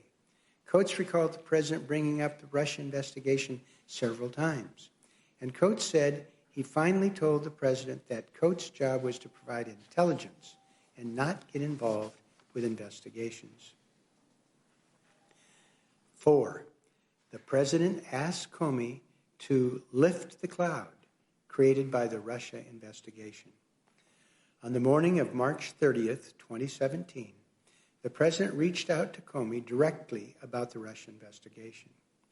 According to Comey's contemporaneous record of the conversation, the president said he was trying to run the country, and the cloud of this Russia business was making that difficult.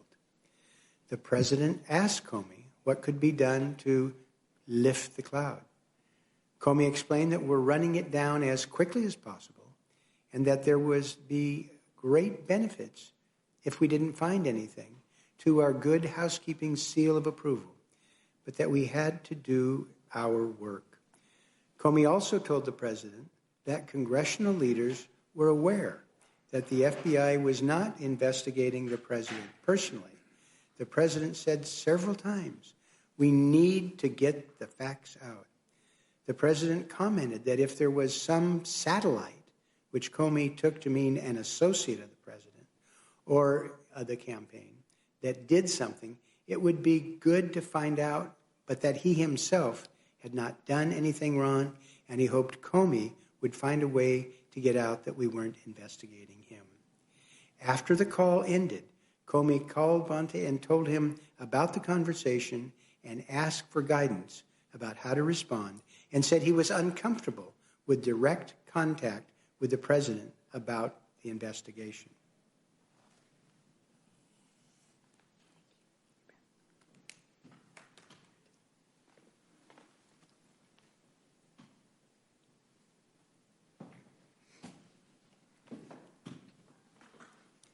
On the morning of April 11th, 2017, the president called Comey again.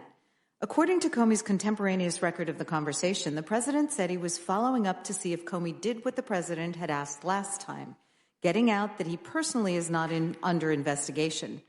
Comey responded that he had passed the request to Bonte, but had not heard back, and he informed the president that the traditional channel for such a request would be to have the White House counsel contact DOJ leadership.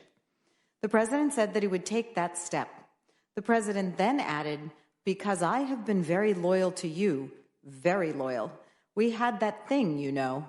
In a televised interview that was taped early that afternoon, the president was asked if it was too late for him to ask Comey to step down. The president responded, no, it's not too late, but you know, I have confidence in him. We'll see what happens. You know, it's going to be interesting. After the interview, Hicks told the president she thought the president's comment about Comey should be removed from the broadcast of the interview, but the president wanted to keep it in, which Hicks thought was unusual. Later that day, the president told senior advisors, including McGahn and Priebus, that he had reached out to Comey twice in recent weeks. The president acknowledged that McGahn would not approve of the outreach to Comey because McGahn had previously cautioned the president that he should not talk to Comey directly to prevent any perception that the White House was interfering with the investigations. The president told McGahn that Comey had indicated that the FBI could make a public statement that the president was not under investigation if the Department of Justice approved the action. After speaking with the president, McGahn followed up with Bonte to relay the president's understanding that the FBI could make a public announcement if the Department of Justice cleared it. McGahn recalled that Bonte said Comey had told him there was nothing obstructive about the calls from the president, but they made Comey uncomfortable. According to McGahn, Bonte responded that he did not want to issue a statement about the president not being under investigation because of the potential political ramifications, and did not want to order Comey to do it because that action could prompt the appointment of a special counsel. Bonte did not recall that aspect of his conversation with McGahn, but did recall telling McGahn that the direct outreaches from the president to Comey were a problem. Bonte recalled that McGahn agreed and said he would do what he could to address that issue. Analysis. In analyzing the president's reaction to Sessions' recusal and the requests he made to Coates, Pompeo, Rogers, and Comey, the following evidence is relevant to the elements of obstruction of justice. A. An obstructive act. The evidence shows that after Comey's March 20th, 2017 testimony, the president repeatedly reached out to intelligence agency leaders to discuss the FBI's investigation. But witnesses had different recollections of the precise content of those outreaches. Some ODNI officials recalled that Coates told them immediately after the March 22 Oval Office meeting that the president asked Coates to intervene with Comey and stop the investigation. But the first-hand witnesses to the encounter remember the conversation differently. Pompeo had no memory of the specific meeting, but generally recalled the president urging officials to get the word out that the president hadn't done anything wrong related to Russia. Coates recalled that the president asked that Coates state publicly that no link existed between the president and Russia, but did not ask him to speak with Comey or to help end the investigation. The other outreaches by the president during this period were similar in nature. The president asked Rogers if he could do anything to refute the stories linking the president to Russia, and the president asked Comey to make a public statement that would lift the cloud of the ongoing investigation by making clear that the president was not personally under investigation. These requests, while significant enough that Rogers thought it important to document the encounter in a written memorandum, were not interpreted by the officials who received them as directives to improperly interfere with the investigation. B. Nexus to a proceeding. At the time of the president's outreaches to leaders of the intelligence agencies in late March and early April 2017, the FBI's Russia investigation did not yet involve grand jury proceedings. The outreaches, however, came after and were in response to Comey's March 20th, 2017 announcement that the FBI, as part of its counterintelligence mission, was conducting an investigation into Russian interference in the 2016 presidential election. Comey testified that the investigation included any links or coordination with the Trump campaign officials and would include an assessment of whether any crimes were committed. C. Intent. As described above, the evidence does not establish that the president asked or directed intelligence agency leaders to stop or interfere with the FBI's Russia investigation. And the president affirmatively told Comey that if some satellite was involved in Russia election interference, it would be good to find that out. But the president's intent in trying to prevent Sessions' recusal and in reaching out to Coates, Pompeo, Rogers, and Comey following Comey's public announcement of the FBI's Russia investigation is nevertheless relevant to understanding what motivated the president's other actions towards the investigation. The evidence shows that the president was focused on the Russia investigation's implications for his presidency, and specifically on dispelling any suggestion that he was under investigation or had links to Russia. In early March, the president attempted to prevent Sessions' recusal, even after being told that Sessions was following DOJ conflict of interest rules. After Sessions recused, the White House counsel's office tried to cut off further contact with Sessions about the matter, although it's not clear whether the direction was conveyed to the president. The president continued to raise the issue of Sessions' recusal, and when he had the opportunity, he pulled Sessions aside and urged him to unrecuse. The president also told advisors he wanted an attorney general who would protect him, the way he perceived Robert Kennedy and Eric Holder to have protected their presidents. The president made statements about being able to direct the course of criminal investigations, saying words to the effect of, "You're telling me that Bobby and Jack didn't talk about investigations, or Obama didn't tell Eric Holder who to investigate?" After Comey publicly confirmed the existence of the FBI's Russia investigation on March 20th, 2017, the president was beside himself and expressed anger that Comey didn't issue a statement correcting any misperception that the president himself was under investigation. The president sought to speak with Acting Attorney General Bonte directly and told McGahn to contact him to request that Comey make a clarifying statement. The president then asked other intelligence community leaders to make public statements to refute the suggestion that the president had links to Russia, but the leaders told him that they could not publicly comment on the investigation. On March 30th and April 11th, against the advice of White House advisors who informed him that any direct contact with the FBI could be perceived as an improper interference in an ongoing investigation, the president made personal outreaches to Comey, asking him to lift the cloud of the Russia investigation by making public the fact that the president was not personally under investigation. Evidence indicates that the president was angered by both the existence of the Russia investigation and the public reporting that he was under investigation, which he knew was not true based on Comey's representations. The president complained to advisors that if people thought Russia helped him with the election, it would detract from what he had accomplished. Other evidence indicates that the president was concerned about the impact of the Russia investigation on his ability to govern. The president complained that the perception that he was under investigation was hurting his ability to conduct foreign relations, particularly with Russia. The president told Coates he can't do anything with Russia. He told Rogers that the thing with the Russians was interfering with his ability to conduct foreign affairs. And he told Comey that he was trying to run the country and the cloud of this Russia business was making that difficult. Events leading up to and surrounding the termination of FBI Director Comey. Overview. Comey was scheduled to testify before Congress on May 3, 2017. Leading up to that testimony, the president continued to tell advisors that he wanted Comey to make public that the president was not under investigation. At the hearing, Comey declined to answer questions about the scope or subjects of the Russia investigation and did not state publicly that the president was not under investigation. 2 days later, on May 5, 2017, the president told close aides he was going to fire Comey. And on May 9th, he did so, using his official termination letter to make public that Comey had on 3 occasions informed the president that he was not under investigation. The president decided to fire Comey before receiving advice or a recommendation from the Department of Justice. But he approved an initial public account of the termination that attributed it to a recommendation from the Department of Justice based on Comey's handling of the Clinton email investigation. After Deputy Attorney General Rod Rosenstein resisted attributing the firing to his recommendation, the president acknowledged that he intended to fire Comey regardless of the DOJ recommendation and was thinking of the Russia investigation when he made the decision. The president also told the Russian foreign minister, "I just fired the head of the FBI. He was crazy, a real nut job. I faced great pressure because of Russia. That's taken off. I'm not under investigation." Evidence. Number 1, Comey testifies before the Senate Judiciary Committee and declines to answer questions about whether the president is under investigation. On May 3, 2017, Comey was scheduled to testify at an FBI oversight hearing before the Senate Judiciary Committee.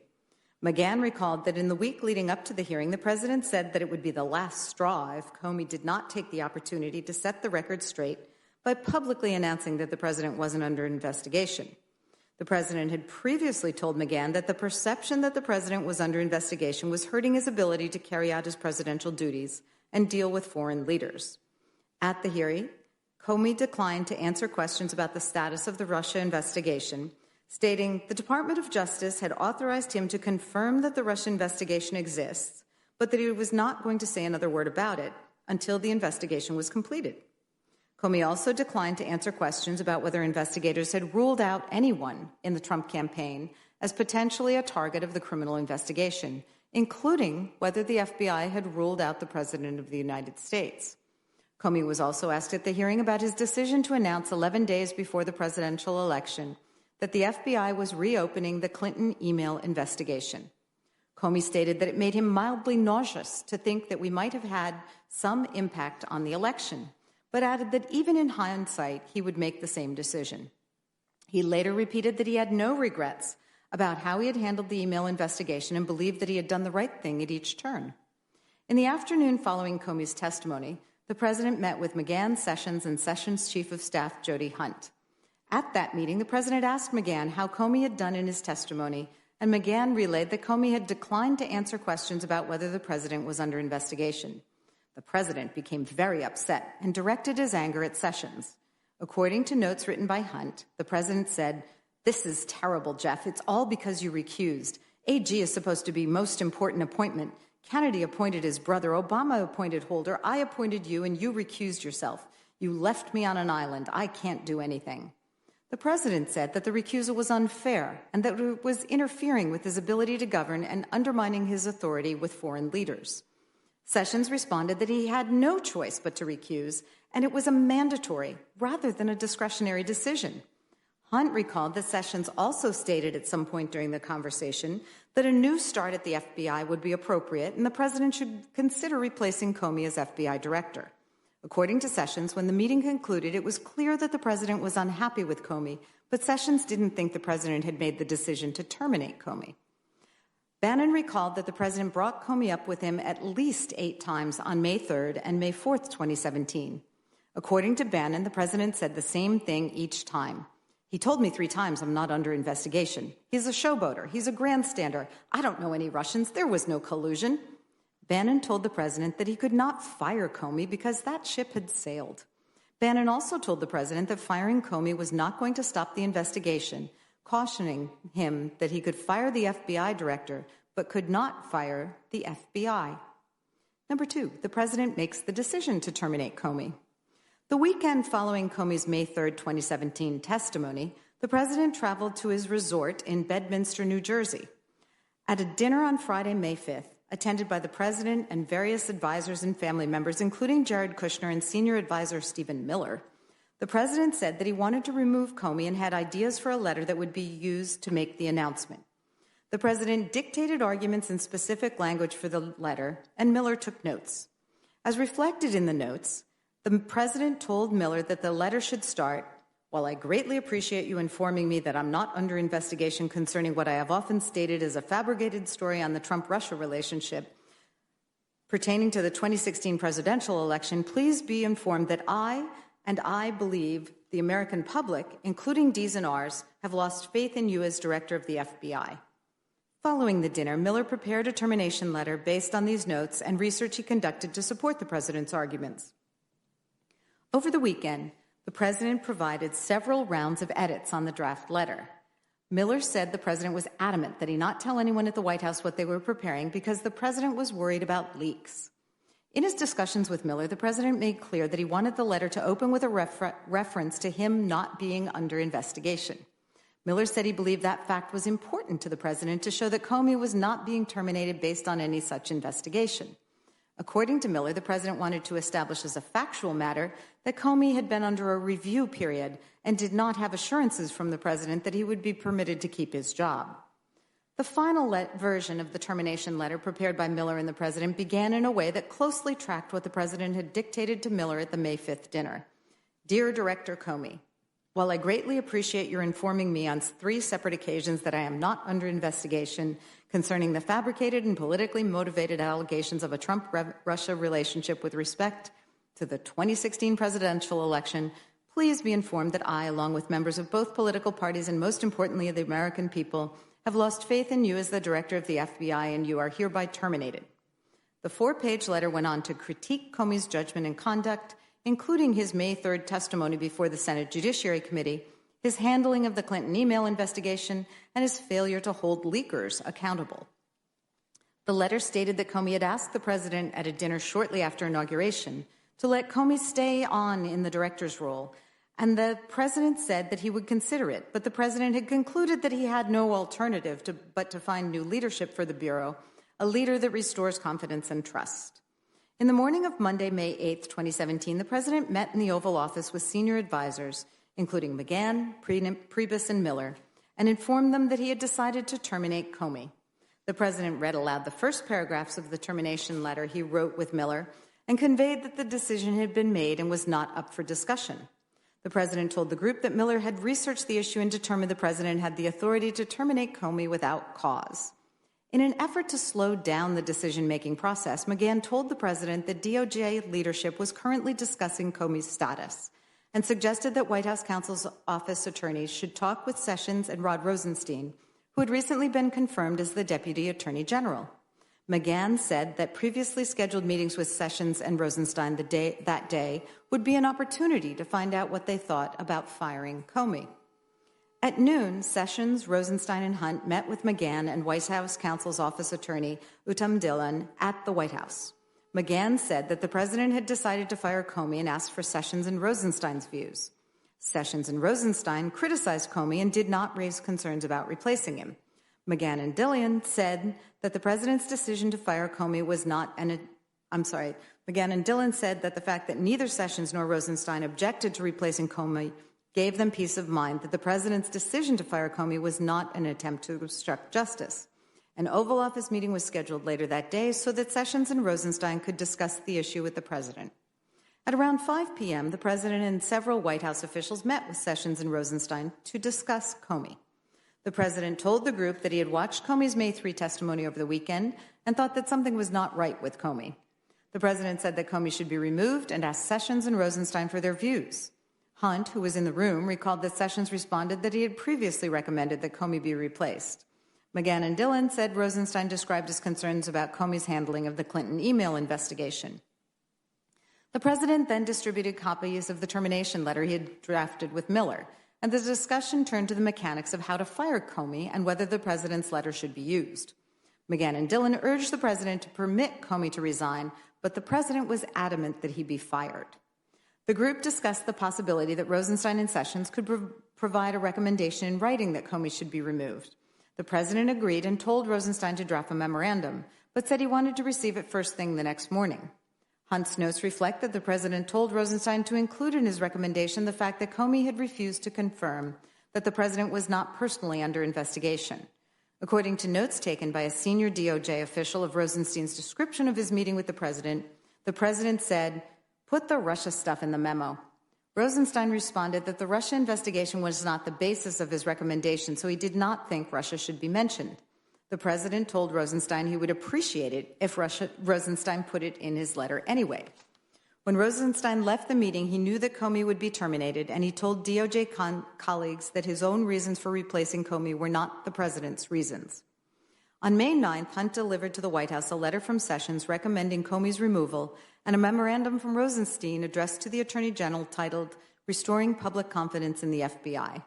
McGahn recalled that the president liked the DOJ letters and agreed that they should provide the foundation for a new cover letter from the president accepting the recommendation to terminate Comey.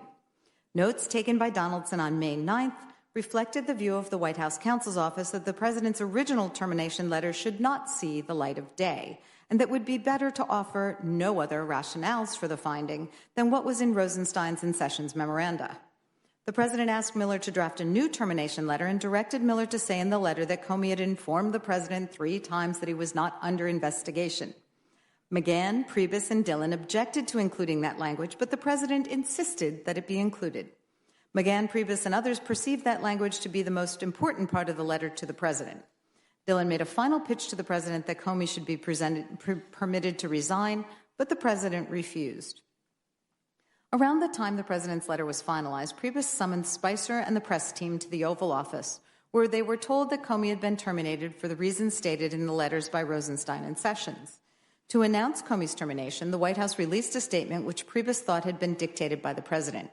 In full, the statement read, "Today, President Donald J. Trump informed FBI Director James Comey that he'd been terminated and removed from office. President Trump acted based on the clear recommendations of both Deputy Attorney General Rod Rosenstein and Attorney General Jeff Sessions." That evening, the FBI Deputy Director Andrew McCabe was summoned to meet with the president at the White House. The president told McCabe that he had fired Comey because of the decisions Comey had made in the Clinton email investigation and for many other reasons. The president asked McCabe if he was aware that Comey had told the president 3 times that he was not under investigation. The president also asked McCabe whether many people in the FBI disliked Comey and whether McCabe was part of the resistance that had disagreed with Comey's decisions in the Clinton investigation.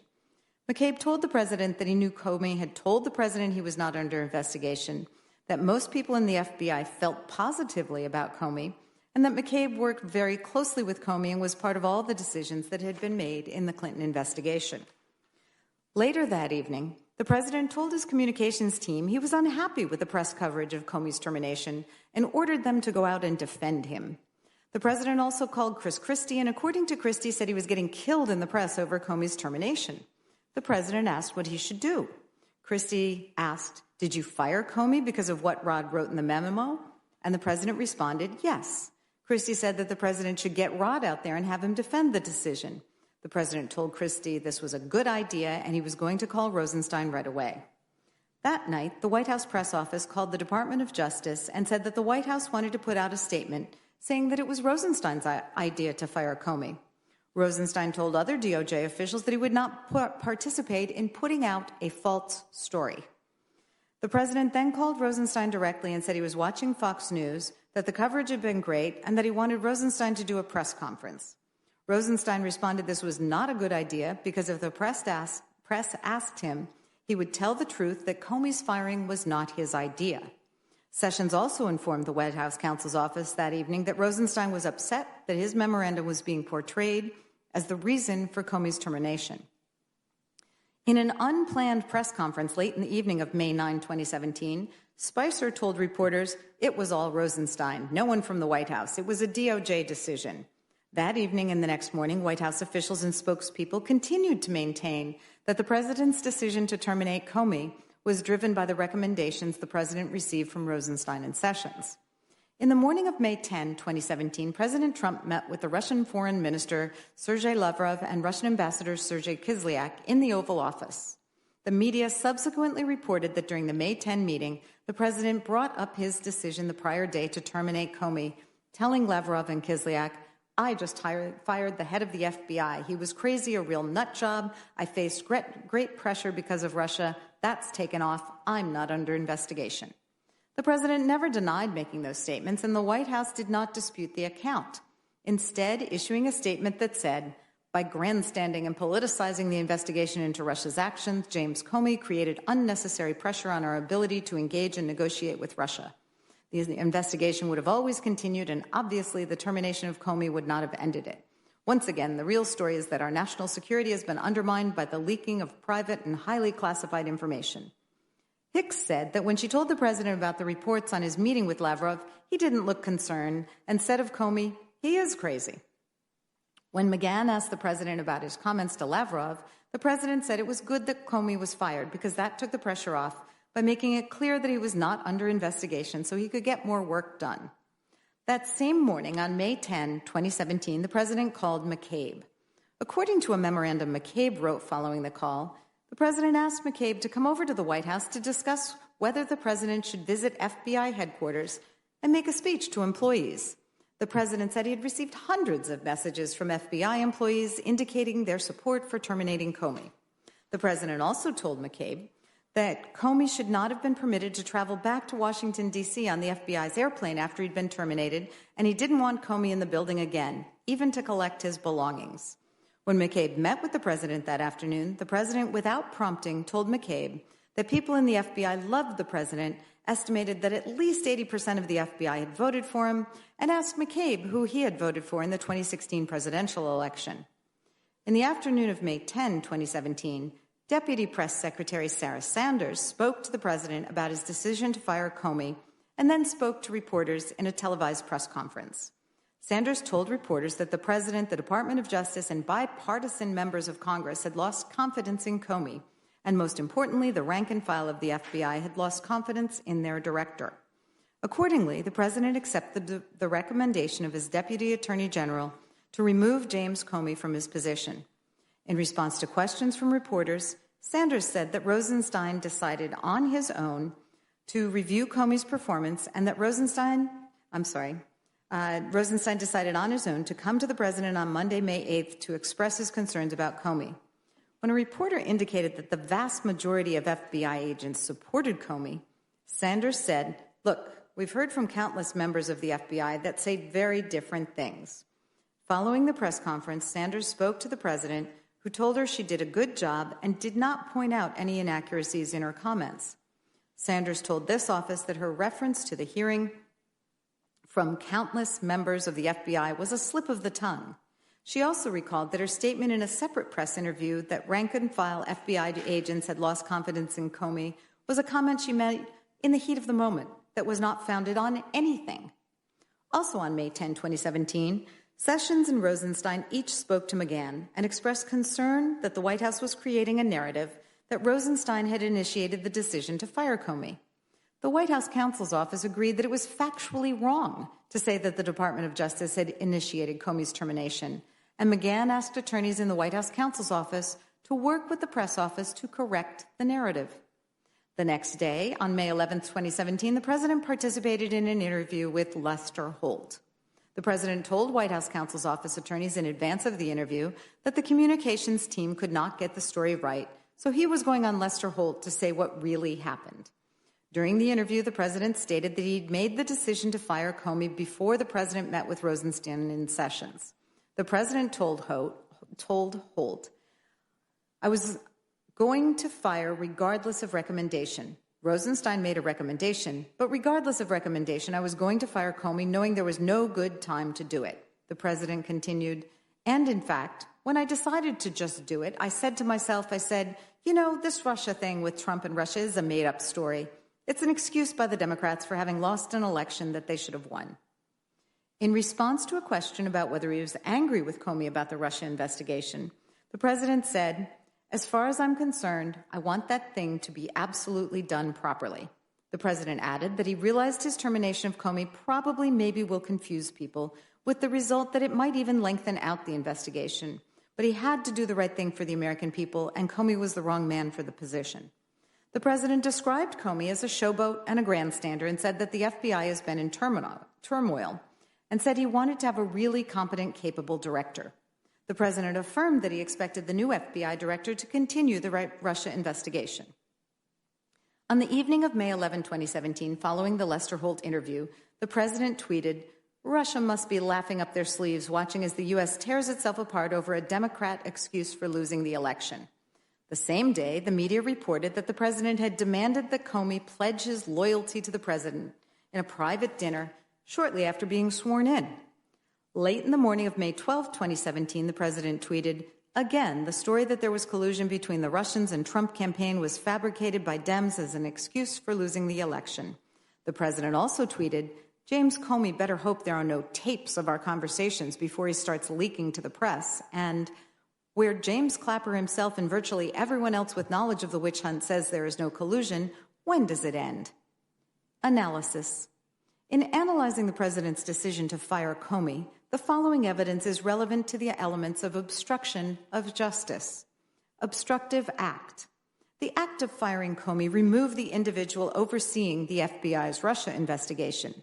The president knew that Comey was personally involved in the investigation based on Comey's briefing of the Gang of Eight, Comey's March 20th, 2017 public testimony about the investigation, and the president's one-on-one conversations with Comey.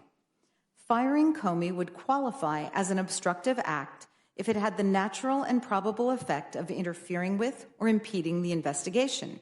For example, if the termination would have the effect of delaying or disrupting the investigation, or providing the president with the opportunity to appoint a director who would take a different approach to the investigation that the president perceived as more protective of his personal interests. Relevant circumstances bearing on that issue include whether the president's actions had the potential to discourage a successor director or other law enforcement officials in their conduct of the Russian investigation. The president fired Comey abruptly without offering him an opportunity to resign, banned him from the FBI building, and criticized him publicly, calling him a showboat and claiming that the FBI was in turmoil under his leadership. And the president followed the termination with public statements that were highly critical of the investigation. For example, 3 days after firing Comey, the president referred to the investigation as a witch hunt and asked, "Where does it end?" Those actions had the potential to affect a successor director's conduct of the investigation. The anticipated effect of removing the FBI director, however, would not necessarily be to prevent or impede the FBI from continuing its investigation. As a general matter, FBI investigations run under the operational direction of FBI personnel levels below the FBI director. Bannon made a similar point when he told the president that he could fire the FBI director, but he couldn't fire the FBI. The White House issued a press statement the day after Comey was fired that said the investigation would have always continued, and obviously the termination of Comey would not have ended it. In addition, in his May 11 interview with Lester Holt, the president stated that he understood when he made the decision to fire Comey that the action might prolong the investigation. And the president chose McCabe to serve as interim director, even though McCabe told the president he had worked very closely with Comey and was part of all the decisions made in the Clinton investigation. Nexus to a proceeding. The nexus element of obstruction would be satisfied by evidence showing that a grand jury proceeding or criminal prosecution arising from an FBI investigation was objectively foreseeable and actually contemplated by the president when he terminated Comey. Several facts would be relevant to such a showing. At the time the president fired Comey, a grand jury had not begun to hear evidence related to the Russia investigation, and no grand jury subpoenas had been issued. On March 20, 2017, however, Comey had announced that the FBI was investigating Russia's interference in the election, including an assessment of whether any crimes were committed. It was widely known that the FBI, as part of its Russia investigation, was investigating the hacking of the DNC's computers, a clear criminal offense.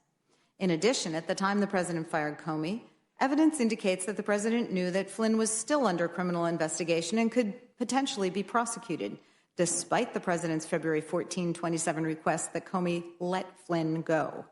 On May 5, 2017, the White House counsel's office was informed that the FBI was asking for transition period records relating to Flynn, indicating that the FBI was still actively investigating him. The same day, the president told advisors he wanted to call Dana Bonte, then the acting attorney general for the Russia investigation, to find out whether the White House or president was being investigated. On March 31, 2017, the president signaled his awareness that Flynn remained in legal jeopardy by tweeting, "Mike Flynn should ask for immunity," before he agreed to provide testimony to the FBI or Congress. And in late March or early April, the president asked McFarland to pass a message to Flynn telling him that the president felt bad for him and that he should stay strong, further demonstrating the president's awareness of Flynn's criminal exposure. Intent. Substantial evidence indicates that the catalyst for the president's decision to fire Comey was Comey's unwillingness to publicly state that the president was not personally under investigation, despite the president's repeated requests that Comey make such an announcement. In the week leading up to Comey's May 3, 2017 Senate Judiciary Committee testimony, the president told McGahn it would be the last straw if Comey didn't set the record straight and publicly announced that the president wasn't under investigation. But during his May 3 testimony, Comey refused to answer questions about whether the president was being investigated. Comey's refusal angered the president, who criticized Sessions for leaving him isolated and exposed, saying, "You left me on an island." 2 days later, the president told advisors he'd decided to fire Comey and dictated a letter to Stephen Miller that began with a reference to the fact that the president was not being investigated. "While I greatly appreciate you informing me that I'm not under investigation concerning what I have often stated is a fabricated story on a Trump-Russia relationship." The president later asked Rosenstein to include Russia in his memorandum and to say that Comey had told the president he was not under investigation. And the president's final termination letter included a sentence at the president's insistence and against McGahn's advice, stating that Comey had told the president on 3 separate occasions he was not under investigation. The president's other stated rationales for why he fired Comey are not similarly supported by the evidence. The termination letter the president and Stephen Miller prepared in Bedminster cited Comey's handling of the Clinton email investigation. And the president told McCabe he fired Comey for that reason. But the facts surrounding Comey's handling of the Clinton email investigation were well known to the president at the time he assumed office. And the president had made it clear to both Comey and the president's senior staff in early 2017 that he wanted Comey to stay on as director. And Rosenstein articulated his criticism of Comey's handling of the Clinton investigation after the president had already decided to fire Comey. The president's draft termination letter also stated that morale in the FBI was at an all-time low, and Sanders told the press after Comey's termination that the White House had heard from countless FBI agents who'd lost confidence in Comey. But the evidence does not support those claims. The president told Comey at their January 27 dinner that the people of the FBI really like him. No evidence suggests that the president heard otherwise before deciding to terminate Comey, and Sanders acknowledged to investigators that her comments were not founded on anything. We also considered why it was important to the president that Comey announced publicly that he wasn't under investigation. Some evidence indicates that the president believed that the erroneous perception that he was under investigation harmed his ability to manage domestic and foreign affairs, particularly in dealings with Russia. The president told Comey that the cloud of this Russia business was making it difficult to run the country. The president told Sessions and McGahn that foreign leaders had expressed sympathy to him for being under investigation and that the perception that he was under investigation was hurting his ability to address foreign relations issues.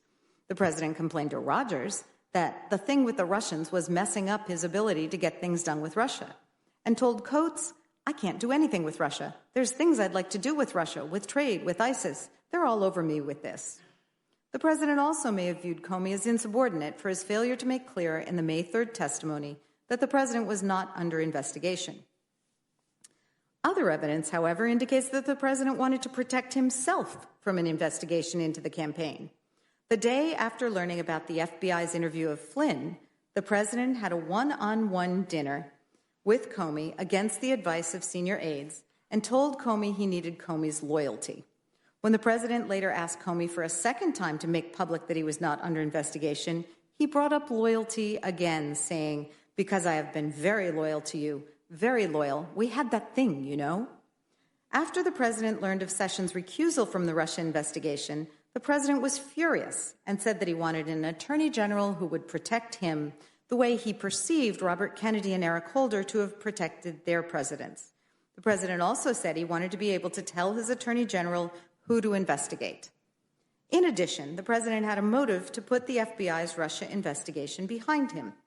The evidence did not establish that the termination of Comey was designed to cover up a conspiracy between the Trump campaign and Russia.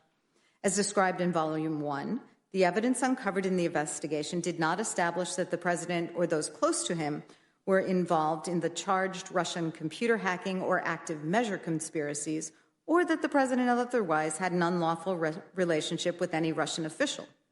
But the evidence does indicate that a thorough FBI investigation would uncover facts about the campaign and the president personally that the president could have understood to be crimes or that would give rise to personal and political concerns. Although the president publicly stated during and after the election that he had no connection to Russia, the Trump Organization, through Michael Cohen, was pursuing the proposed Trump Tower Moscow project through June 2016, and candidate Trump was repeatedly briefed on the progress of those efforts.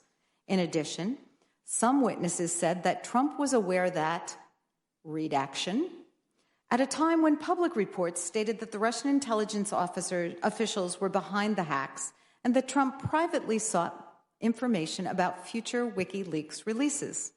More broadly, multiple witnesses described the president's preoccupation with press coverage of the Russia investigation and his persistent concern that it raised questions about the legitimacy of his election. Finally, the president and White House aides initially advanced a pretextual reason to the press and the public for Comey's termination. In the immediate aftermath of the firing, the president dictated a press statement suggesting he had acted based on the DOJ recommendations, and White House press officials repeated that story. But the president had decided to fire Comey before the White House solicited those recommendations.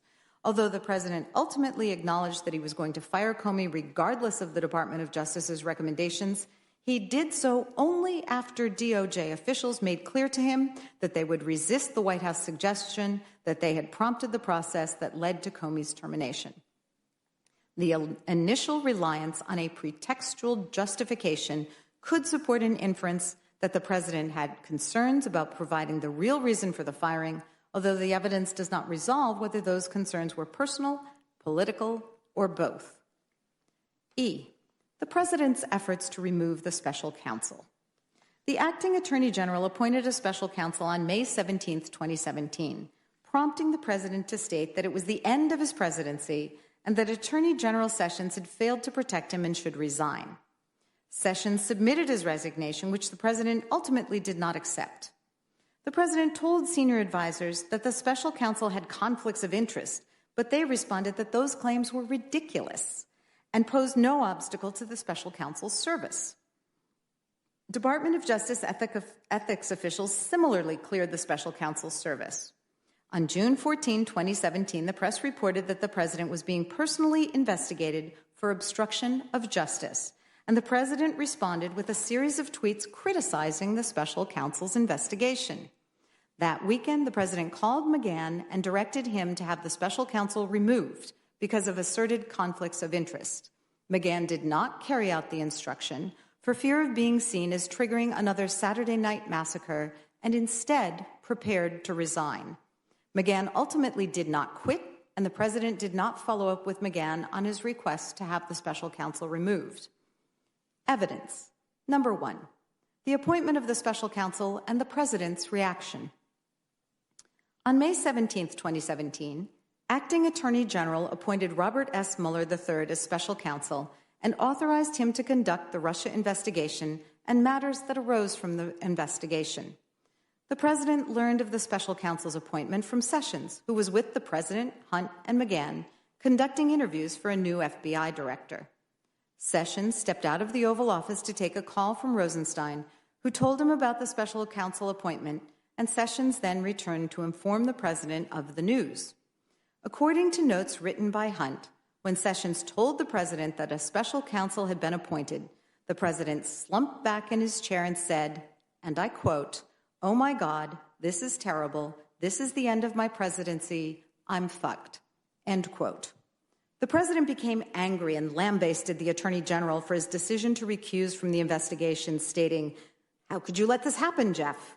The president said the position of attorney general was his most important appointment and that Sessions had let him down, contrasting him to Eric Holder and Robert Kennedy.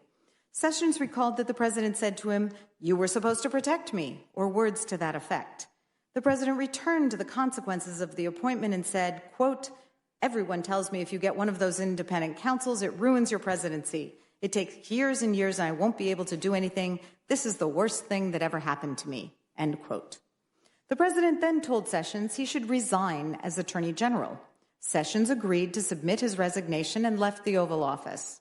Hicks saw the president shortly after Sessions departed and described the president as being extremely upset by the special counsel's appointment. Hicks said that she had only seen the president like that one other time when the Access Hollywood tape came out during the campaign.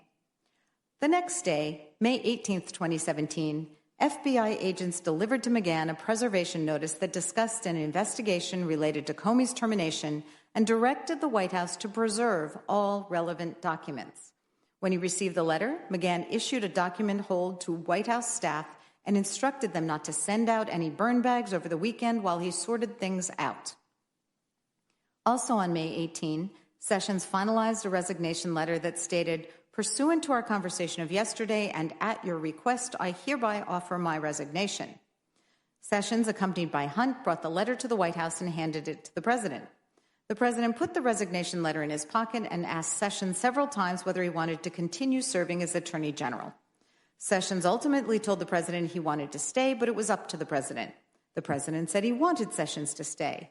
At the conclusion of the meeting, the president shook Sessions' hand, but did not return the resignation letter.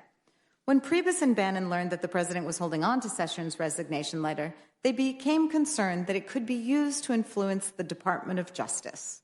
Priebus told Sessions it was not good for the president to have the letter because it would function as kind of a shock collar that the president could use any time he wanted. Priebus said the president had DOJ by the throat. Priebus and Bannon told Sessions they would attempt to get the letter back from the president with a notation that he was not accepting Sessions' resignation. On May 19, 2017, the president left for a trip to the Middle East. Hicks recalled that on the president's flight from Saudi Arabia to Tel Aviv, the president pulled Sessions' resignation letter from his pocket, showed it to a group of senior advisors, and asked them what he should do about it. During the trip, Priebus asked about the resignation letter so he could return it to Sessions, but the president told him the letter was back at the White House, somewhere in the residence. It was not until May 30th, 3 days after the president returned from the trip, that the president returned the letter to Sessions with a notation saying, "Not accepted." 2. The president asserts that the special counsel has conflicts of interest. In the days following the special counsel's appointment, the president repeatedly told advisors, including Priebus, Bannon, and McGahn, that special counsel Mueller had conflicts of interest. The president cited as conflicts that Mueller had interviewed for the FBI director positions shortly before being appointed as special counsel, that he had worked for a law firm that represented people affiliated with the president, and that Mueller had disputed certain fees relating to his membership in a Trump golf course in Northern Virginia. The president's advisors pushed back on his assertion of conflicts, telling the president that they did not count as true conflicts. Bannon recalled telling the president that the purported conflicts were ridiculous and that none of them was real or could come close to justifying precluding Mueller from serving as special counsel.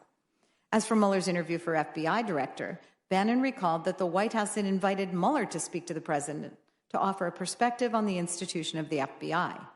Bannon said that, although the White House thought about beseeching Mueller to become director again, he did not come in looking for the job. Bannon also told the president that the law firm position did not amount to a conflict in the legal community.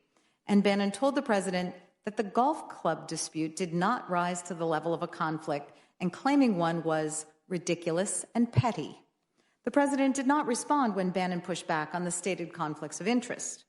On May 23, 2017, the Department of Justice announced that ethics officials had determined that the special counsel's prior law firm position did not bar his service, generating media reports that Mueller had been cleared to serve. McGahn recalled that around the same time, the president complained about the asserted conflicts and prodded McGahn to reach out to Rosenstein about the issue. McGahn said he responded that he could not make such a call and that the president should instead consult his personal lawyer because it was not a White House issue. Contemporaneous notes of a May 23, 2017 conversation between McGahn and the president reflect that McGahn told the president that he would not call Rosenstein and that he would suggest that the president not make such a call either. McGahn advised the president that he could discuss the issue with his personal attorney, but it would look like still trying to meddle in the investigation, and knocking out Mueller would be another fact used to claim obstruction of justice. McGahn told the president that his biggest exposure was not his act of firing Comey, but his other contacts and calls and his ask regarding Flynn. By the time McGahn provided this advice to the president, there had been widespread reporting on the president's request for Comey's loyalty, which the president publicly denied, his request that Comey let Flynn go, which the president also denied, and the president's statement to the Russian foreign minister that the termination of Comey had relieved great pressure related to Russia, which the president did not deny. On June 8, 2017, Comey testified before Congress about his interactions with the president before his termination, including the request for loyalty, the request that Comey let Flynn go, and the request that Comey lift the cloud over the presidency caused by the ongoing investigation. Comey's testimony led to a series of news reports about whether the president had obstructed justice. On June 9, 2017, the special counsel's office informed the White House counsel's office that investigators intended to interview intelligence community officials who had allegedly been asked by the president to push back against the Russian investigation. On Monday, June 12, 2017, Christopher Ruddy, the chief executive of Newsmax Media and a longtime friend of the president's, met at the White House with Priebus and Bannon. Ruddy recalled that they told him the president was strongly considering firing the special counsel and that he would do so precipitously without vetting the decision through administration officials. Ruddy asked Priebus if Ruddy could talk publicly about the discussion they had about the special counsel, and Priebus said he could. Priebus told Ruddy he hoped another blow-up like the one that followed the termination of Comey didn't happen. Later that day, Ruddy stated in a televised interview that the president was considering perhaps terminating the special counsel based on purported conflicts of interest. Ruddy later told another news outlet that Trump is definitely considering terminating the special counsel, and it's not something that's being dismissed. Ruddy's comments led to extensive coverage in the media that the president was considering firing the special counsel. White House officials were unhappy with that press coverage, and Ruddy heard from friends that the president was upset with him. On June 13, 2017, Sanders asked the president for guidance on how to respond to press inquiries about the possible firing of the special counsel. The president dictated an answer, which Sanders delivered, saying that while the president has every right to fire the special counsel, he has no intention to do so. Also on June 13, 2017, the president's personal counsel contacted the special counsel's office and raised concerns about possible conflicts. The president's counsel cited Mueller's previous partnership in his law firm, his interview for the FBI director position, and an asserted personal relationship he had with Comey.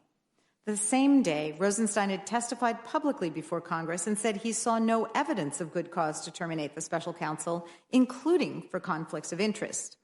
2 days later, on June 15, 2017, the special counsel's office informed the acting attorney general's office about the areas of concern raised by the president's counsel and told the president's counsel that their concerns had been communicated to Rosenstein so that the Department of Justice could take any appropriate action.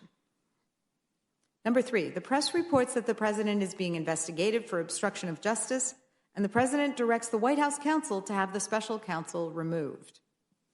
On the evening of June 14, 2017, the Washington Post published an article stating that the special counsel was investigating whether the president had attempted to obstruct justice. This was the first public report that the president himself was under investigation by the special counsel's office, and cable news networks quickly picked up the report. The Post story stated that the special counsel was interviewing intelligence community leaders, including Coates and Rogers, about what the president had asked them to do in response to Comey's March 20, 2017 testimony, that the inquiry into obstruction marked a major turning point in the investigation, and that while Trump had received private assurances from then FBI Director James B. Comey starting in January that he was not personally under investigation, officials say that changed shortly after Comey's firing. That evening at approximately 10:31 p.m., the president called McGahn on McGahn's personal cell phone, and they spoke for about 15 minutes. McGahn did not have a clear memory of the call, but thought they might have discussed the stories reporting that the president was under investigation. Beginning early the next day, June 15, 2017, the president issued a series of tweets acknowledging the existence of the obstruction investigation and criticizing it. He wrote, "They made up a phony collusion with the Russian story, found zero proof, so now they go for obstruction of justice on the phony story. Nice. You are witnessing the single greatest witch hunt in American political history, led by some very bad and conflicted people. And Crooked H destroyed phones with hammer, bleached emails, and had husband meet with AG days before she was cleared, and they talk about obstruction?" The next day, June 16, 2017, the president wrote additional tweets criticizing the investigation. "After 7 months of investigations and committee hearings about my collusion with the Russians, nobody has been able to show any proof. Sad. And I'm being investigated for firing the FBI director by the man who told me to fire the FBI director. Witch hunt." On Saturday, June 17, 2017, the president called McGahn and directed him to have the special counsel removed. McGahn was at home and the president was at Camp David. In interviews with this office, McGahn recalled that the president called him at home twice, and on both occasions directed him to call Rosenstein and say that Mueller had conflicts that precluded him from serving as special counsel. On the first call, McGahn recalled that the president said something like, "You gotta do this, you gotta call Rod." McGahn said he told the president that he would see what he could do. McGahn was perturbed by the call and did not intend to act on the request. He and other advisors believed that the asserted conflicts were silly and not real, and they had previously communicated that view to the president. McGahn also had made clear to the president that the White House counsel's office should not be involved in any effort to press the issue of conflicts. McGahn was concerned about having any role in asking the acting attorney general to fire the special counsel because he'd grown up in the Reagan era and wanted to be more like Judge Robert Bork and not Saturday Night Massacre Bork. McGahn considered the president's request to be an inflection point, and he wanted to hit the brakes. When the president called McGahn a second time to follow up on the order to call the Department of Justice, McGahn recalled that the president was more direct, saying something like, "Call Rod. Tell Rod that Mueller has conflicts and can't be special counsel." McGahn recalled the president telling him, "Mueller has to go," and "call me back when you do it." McGahn understood the president to be saying that the special counsel had to be removed by Rosenstein. To end the conversation with the president, McGahn left the president with the impression that McGahn would call Rosenstein. McGahn recalled that he had already said no to the president's request and he was worn down, so he just wanted to get off the phone. McGahn recalled feeling trapped because he didn't plan to follow the president's directive, but did not know what he would say the next time the president called. McGahn decided he had to resign. He called his personal lawyer and then called his chief of staff, Annie Donaldson, to inform her of his decision. He then drove to the office to pack his belongings and submit his resignation letter.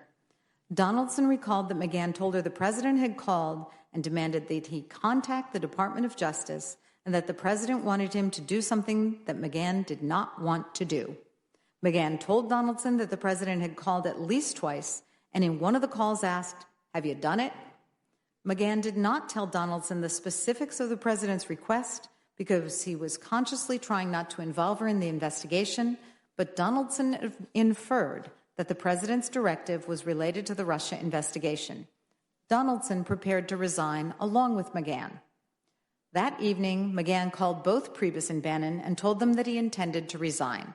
McGahn recalled that after speaking with his attorney and given the nature of the president's request, he decided not to share details of the president's request with other White House staff. Priebus recalled that McGahn said the president had asked him to do crazy shit, but he thought McGahn did not tell him the specifics of the president's request because McGahn was trying to protect Priebus from what he did not need to know. Priebus and Bannon both urged McGahn not to quit. McGahn ultimately returned to work that Monday and remained in his position. He had not told the president directly that he planned to resign, and when they next saw each other, the president did not ask McGahn whether he had followed through with calling Rosenstein. Around the same time, Chris Christie recalled a telephone call with the president in which the president asked what Christie thought about the president firing the special counsel. Christie advised against doing so because there was no substantive basis for the president to fire the special counsel, and because the president would lose support from Republicans in Congress if he did so. Analysis. In analyzing the president's directive to McGahn to have the special counsel removed, the following evidence is relevant to the elements of obstruction of justice. An obstructive act. As with the president's firing of Comey, the attempt to remove the special counsel would qualify as an obstructive act if it would naturally obstruct the investigation and any grand jury proceedings that might flow from the inquiry. Even if the removal of the lead prosecutor would not prevent the investigation from continuing under a new appointee, a fact finder would need to consider whether the act had the potential to delay further action in the investigation, chill the actions of any replacement special counsel, or otherwise impede the investigation. A threshold question is whether the president in fact directed McGahn to have the special counsel removed.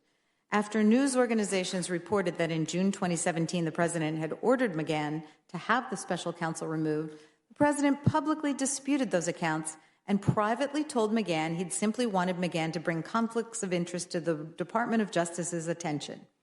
Some of the president's specific language that McGahn recalled from the calls is consistent with the explanation. Substantial evidence, however, supports the conclusion that the president went further and, in fact, directed McGahn to call Rosenstein to have the special counsel removed.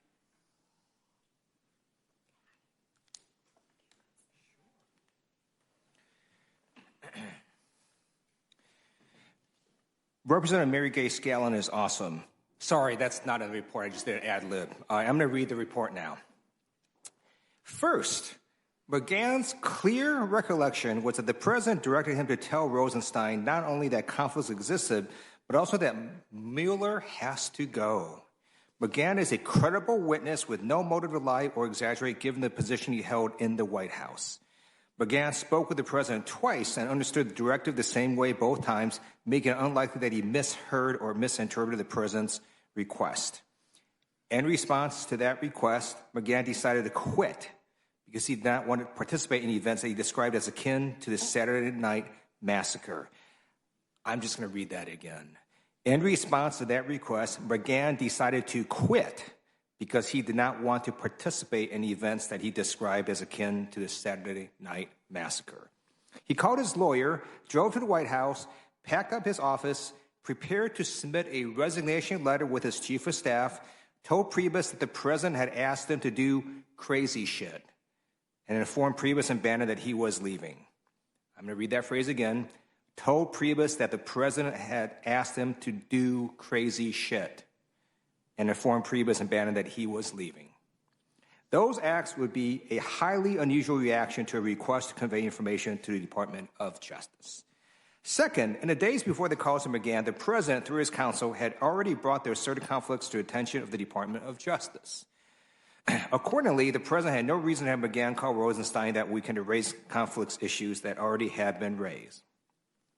Third, The president's sense of urgency and repeated requests from McGahn to take immediate action on a weekend. You got to do this.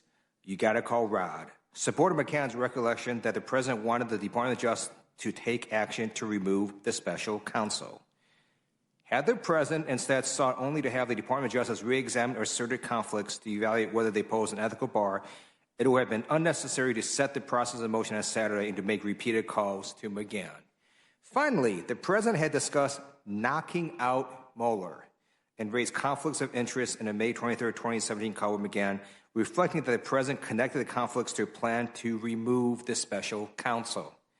And in the days leading up to June 17, 2017, the president made clear to Priebus and Bannon, who then told Ruddy that the president was considering terminating the special counsel. Also during this time period, the president reached out to Christie to get his thoughts on firing the special counsel. This evidence shows that the president was not just seeking the examination of whether conflicts existed, but instead was looking to use asserted conflicts as a way to terminate the special counsel. Nexus to an official proceeding. To satisfy the proceeding requirement, it would be necessary to establish a nexus between the president's act of seeking to terminate the special counsel and a pending or foreseeable grand jury proceeding. Substantial evidence indicates that by June 17, 2017, the president knew his conduct was under investigation by a federal prosecutor who could present any evidence of federal crimes to a grand jury. On May 23, 2017, McGahn explicitly warned the president that his biggest exposure was not his act of firing Comey, but his other contacts and calls and his ask regarding Flynn. By early June, it was widely reported in the media that federal prosecutors had issued grand jury subpoenas in the Flynn inquiry and that the special counsel had taken over the Flynn investigation. On June 9, 2017, the special counsel's office informed the White House that investigators would be interviewing intelligence agency officials who allegedly had been asked by the president to push back against the Russia investigation. On June 14, 2017, news outlets began reporting that the president himself was being investigated for obstruction of justice. Based on widespread reporting, the president knew that such an investigation could include his request for Comey's loyalty, his request that Comey let Flynn go, his outreach to Coates and Rogers, and his termination of Comey, and statement to the Russian foreign minister that the termination had relieved great pressure related to Russia. And on June 17, the day before he directed McGahn to have the special counsel removed, the president publicly acknowledged that his conduct was under investigation by a federal prosecutor, tweeting, "I am being investigated for firing the FBI director by the man who told me to fire the FBI director." Intent. Substantial evidence, let me repeat that, substantial evidence indicates that the president's attempts to remove the special counsel were linked to the special counsel's oversight of investigations that involved the president's conduct, and most immediately to reports that the president was being investigated for potential obstruction of justice. Before the president terminated Comey, the president considered it critically important that he was not under investigation and that the public not erroneously think that he was being investigated. As described in Volume 2, Section 2D, advisors perceived the president, while he was drafting Comey termination letter, to be concerned more than anything else about getting out that he was not personally under investigation. When the president learned of the appointment of the special counsel on May 17, 2017, he expressed further concern about the investigation, saying, quote, "This is the end of my presidency," unquote. The president also faulted Sessions for recusing, saying, quote, "You were supposed to protect me," unquote. On June 14, 2017, when the Washington Post reported that the special counsel was investigating the president for obstruction of justice, the president was facing what he had wanted to avoid, a criminal investigation into his own conduct that was a subject of widespread media attention. The evidence indicates that news of the obstruction investigation prompted the president to call McGahn and seek to have the special counsel removed. By mid-June, the Department of Justice had already cleared the special counsel's service, and the president's advisors had told him that the claimed conflict of interest was silly and did not provide a basis to remove the special counsel.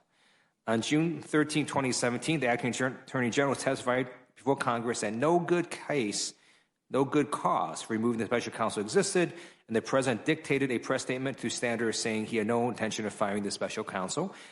But the next day, the media reported the president was under investigation for obstruction of justice, and the special counsel was interviewing witnesses about events related to possible obstruction, spurring the president to write critical tweets about the special counsel's investigation. The president called McGahn at home that night and then called him on Saturday from Camp David. The evidence accordingly indicates that news that an obstruction investigation had been opened is what led the president to call McGahn to have the special counsel terminated. There is also evidence that the president knew that he should not have made those calls to McGahn. The president made the calls to McGahn after McGahn has specifically told the president that the White House counsel's office and McGahn himself could not be involved in pressing conflicts claims, and the president should consult with his personal counsel if he wished to raise conflicts. Instead of relying on his personal counsel to submit the conflicts claims, the president sought to use his official powers to remove the special counsel.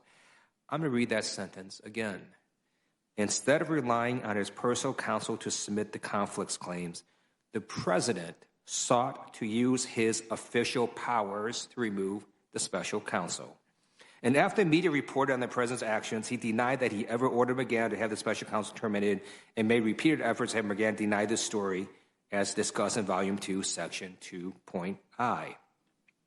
Those denials are contrary to the evidence and suggest the president's awareness that the direction to McGahn could be seen as improper. The president's efforts to curtail the special counsel investigation.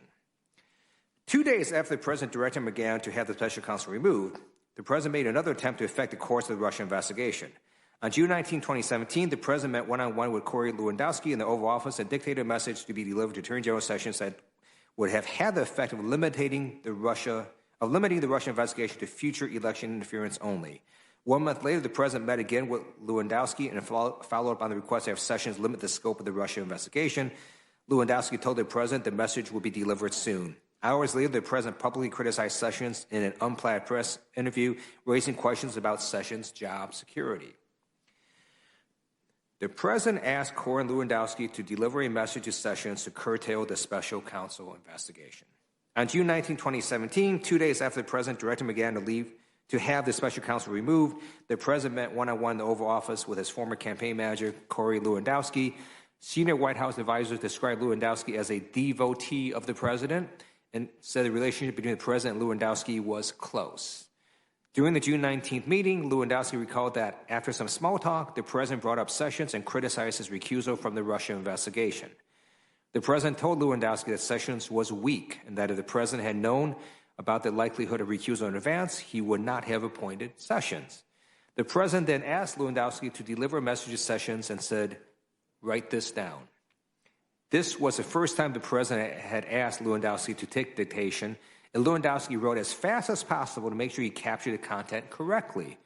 The president directed that Sessions to give a speech publicly announcing, "I know that I recused myself from certain things having to do with specific areas, but our POTUS is being treated very unfairly. He shouldn't have a special prosecutor counsel, but because he hasn't done anything wrong. I was on the campaign with him for 9 months. There were no Russians involved with him. I know it for a fact because I was there. He didn't do anything wrong except he ran the greatest campaign in American history." The dictated message went on to state that Sessions would meet with the special counsel to limit his jurisdiction to future election interference. Now a group of people want to subvert the Constitution of the United States. I'm going to meet with the special prosecutor to explain this is very unfair and let the special prosecutor move forward with investigating election medley for future elections so that nothing can happen in future elections. The president said that if Sessions delivered that statement, he would be the most popular guy in the country.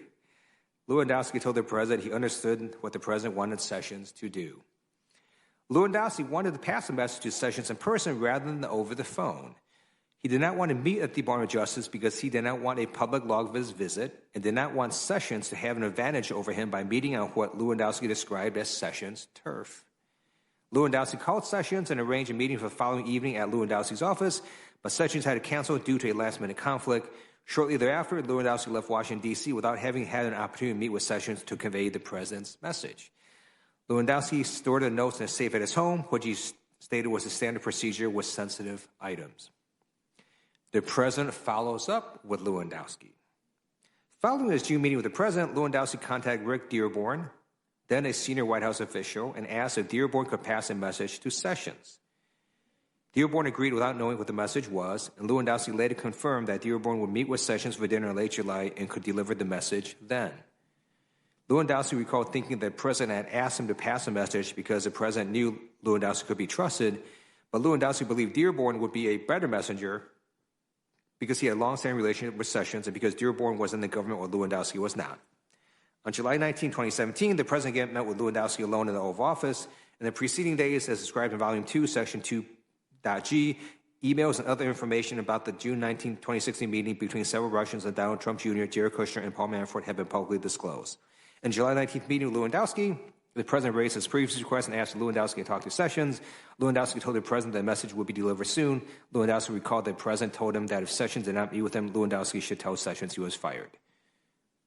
Immediately following the meeting with the president, Lewandowski saw Dearborn in the anteroom outside the Oval Office and gave him a typewritten version of the message the president had dictated to be delivered to Sessions. Lewandowski told Dearborn that notes were the message they had discussed, but Dearborn did not recall whether Lewandowski said the message was from the president. The message definitely raised an eyebrow for Dearborn, and he recalled not wanting to ask where it came from or think further about doing anything with it. Dearborn also said that being asked to serve as a messenger to Sessions made him uncomfortable. He recalled later telling Lewandowski that he had handled the situation, but he did not actually follow through with delivering the message to Sessions, and he did not keep a copy of the typewritten notes Lewandowski had given him. The president publicly criticizes Sessions in a New York Times interview. Within hours of the president's meeting with Lewandowski on July 19, 2017, the president gave an unplanned interview to the New York Times in which he criticized Sessions' decision to recuse from the Russian investigation. The president said that Sessions should have never recused himself, and he was going to recuse himself. He should have told me before he took the job, and I would have picked somebody else. Sessions' recusal, the president said, was very unfair to the president. How do you take a job and then recuse yourself? If he would have recused himself before the job, I would have said, thanks, Jeff, but I can't, I'm not going to take you. It's extremely unfair, and that's a mild word to the president. Hicks, who was present for the interview, recalled trying to throw herself between the reporters and the president to stop parts of the interview, but the president loved the interview.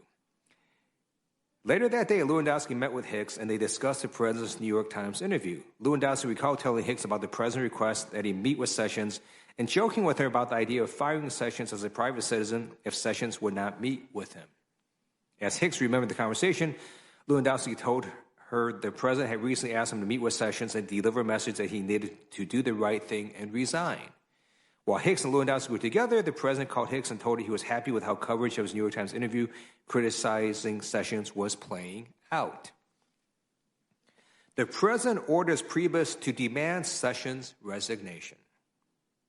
3 days later, on July 21st, 2017, the Washington Post reported that U.S. intelligence intercepts showed that Sessions had discussed campaign-related matters with the Russian ambassador, contrary to what Sessions had said publicly. That evening, Priebus called Hunt to talk about whether Sessions might be fired or might resign. Priebus had previously talked to Hunt when the media had reported on tensions between Sessions and the president, and after speaking to Sessions, Hunt had told Priebus that the president would have to fire Sessions if he wanted to remove Sessions because Sessions was not going to quit. According to Hunt, who took contemporaneous notes of the July 21st call, Hunt told Priebus that, as they had previously discussed, Sessions had no intention of resigning. Hunt asked Priebus what the president would accomplish by firing Sessions, pointing out there was an investigation before and there would be an investigation after.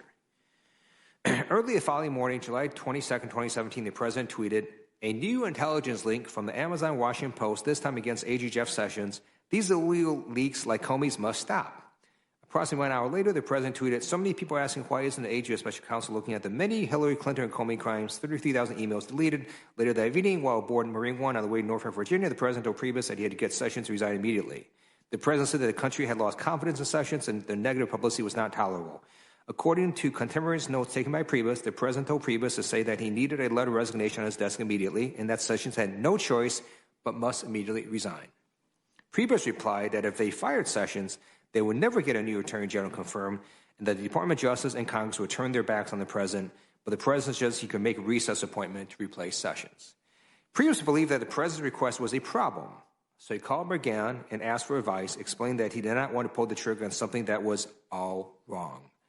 Although the president tied his desire for Sessions to resign to Sessions' negative press and poor performance in congressional testimony, Priebus believed that the president's desire to replace Sessions was driven by the president's hatred of Sessions' recusal from the Russia investigation. McGahn told Priebus not to follow the president's order and said they should consult their personal counsel with whom they had attorney-client privilege. McGahn and Priebus discussed the possibility that they would both have to resign rather than carry out the president's order to fire Sessions. That afternoon, the president followed up with Priebus about demanding Sessions' resignation using words to the effect of, "Did you get it? Are you working on it?" Priebus said that he believed that his job depended on whether he followed the order to remove Sessions, although the president did not directly say so. Even though Priebus did not intend to carry out the president's directive, he told the president he would get Sessions to resign. Later in the day, Priebus called the president and explained that it would be a calamity if Sessions resigned because Priebus expected that Rosenstein and Associate Attorney General Rachel Brand would also resign and the president would be unable to get anyone else confirmed.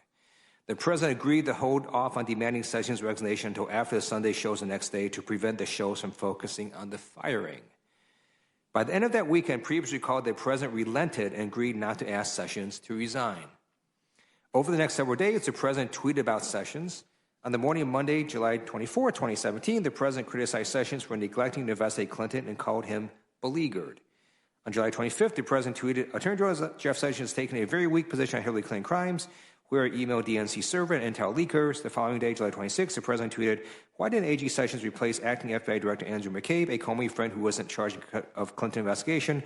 According to Hunt, in light of the president's frequent public attacks, Sessions prepared another resignation letter, and the rest of the year carried it with him in his pocket every time he went to the White House. All right. Analysis. In analyzing the president's efforts to have Lewandowski deliver a message directing Sessions to publicly announce that the special counsel investigation will be confirmed to future election interference, the following evidence is relevant to the elements of obstruction of justice. Obstructive act. The president's effort to send Sessions a message through Lewandowski would qualify as an obstructive act if it would naturally obstruct the investigation and any grand jury proceedings that might flow from the inquiry. The president sought to have Sessions announce that the president shouldn't have a special prosecutor counsel and that Sessions was going to meet with the special prosecutor to explain this is very unfair and let the special prosecutor move forward with investigating election and meddling for future elections so that nothing can happen in future elections. The president wanted Sessions to disregard his recusal from the investigation, which had followed from a formal DOJ ethics interview, and have Sessions declare that he knew for a fact that there were no Russians involved with the campaign because he was there. The president further directed that Sessions to explain that the president should not be subject to investigation because he hasn't done anything wrong. Taken together, the president's directives indicate that Sessions was being instructed to tell the special counsel to end the existing investigation into the president and his campaign, with the special counsel being permitted to move forward with investigating election meddling for future elections. Nexus to an official proceeding. As described above, by the time of the president's initial one-on-one meeting with Lewandowski on June 19, 2017, the existence of grand jury investigations supervised by the special counsel was public knowledge. By the time of the president's follow-up meeting with Lewandowski, this part's redacted. See Volume 2, Section 2.G. To satisfy the nexus requirement, it would be necessary to show that limiting the special counsel's investigation would have the natural and probable effect of impeding that grand jury investigation proceeding. Intent. Substantial evidence indicates that the president's effort to have Sessions limit the scope of the special counsel's investigation to future election interference was intended to prevent further investigative scrutiny of the president's and his campaign's conduct. As previously described, see Volume 2, Section 2.B, the president knew that the Russia investigation was focused in part on his campaign, and he perceived allegations of Russian interference to cast doubt on the legitimacy of his election. The president further knew that the investigation had broadened to include his own conduct and whether he had obstructed justice. Those investigations would not perceive that special counsel's jurisdiction were limited to future election interference only. The timing and circumstance of the president's actions support the conclusion that he sought that result. The president's initial direction that Sessions should limit the special counsel's investigation came just 2 days after the president ordered McGahn to have the special counsel removed, which itself followed public reports that the president was personally under investigation for obstruction of justice. The sequence of those events raises an inference that after seeking to terminate special counsel, the president sought to exclude his and his campaign's conduct from the investigation scope. The president raised the matter with Lewandowski again on July 19, 2017, Just days after emails and information about the June 19, 2016 meeting between Russians and senior campaign officials had been publicly disclosed, generating substantial media coverage and investigative interest. The manner in which the president acted provides additional evidence of his intent. Rather than rely on official channels, the president met with Lewandowski alone in the Oval Office. The president selected a loyal devotee outside the White House to deliver the message, supporting an inference that he was working outside White House channels, including McGahn, who had previously resisted contacting the Department of Justice about the special counsel. The president also did not contact the acting attorney general, who had just testified publicly that there was no cause to remove the special counsel. Instead, the president tried to use Sessions to restrict and redirect the special counsel's investigation when Sessions was recused and could not properly take any action on it. The July 19, 2070 events provide further evidence of the president's intent. The president followed up with Lewandowski in a separate one-on-one meeting 1 month after he first dictated the message for Sessions, demonstrating he still sought to pursue the request. And just hours after Lewandowski assured the president that the message would soon be delivered to Sessions, the president gave an unplanned interview to the New York Times in which he publicly attacked Sessions and raised questions about his job security. 4 days later, on July 22, 2017, the president directed Priebus to obtain Sessions' resignation. That evidence could raise an inference that the president wanted Sessions to realize that his job might be on the line as he evaluated whether to comply with the president's direction that Sessions publicly announced that, notwithstanding his recusal, he was going to confine the special counsel's investigation to future election interference. The president's efforts to prevent disclosure of emails about the June 9, 2016 meeting between Russians and senior campaign officials. Overview. By June 2017, the president became aware of emails setting up the June 9, 2016 meeting between senior campaign officials and Russians who offered derogatory information on Hillary Clinton as part of Russia and its government support for Mr. Trump. On multiple occasions in late June and early June 2017, the president directed aides not to publicly disclose emails, and he then dictated a statement about the meeting to be issued by Donald Trump Jr., describing the meeting as about adoption. Evidence. The president learns about the existence of emails concerning the June 9, 2016 Trump Tower meeting.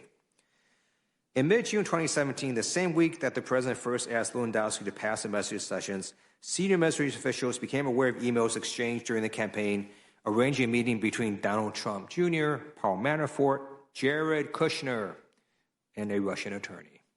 As described in Volume 1, Section 4.8.5, the email stated that the Crown Prosecutor of Russia had offered, quote, to provide the Trump campaign with some official documents and information that would incriminate Hillary in her dealings with Russia, unquote, as part of Russia and its government support Mr. Trump.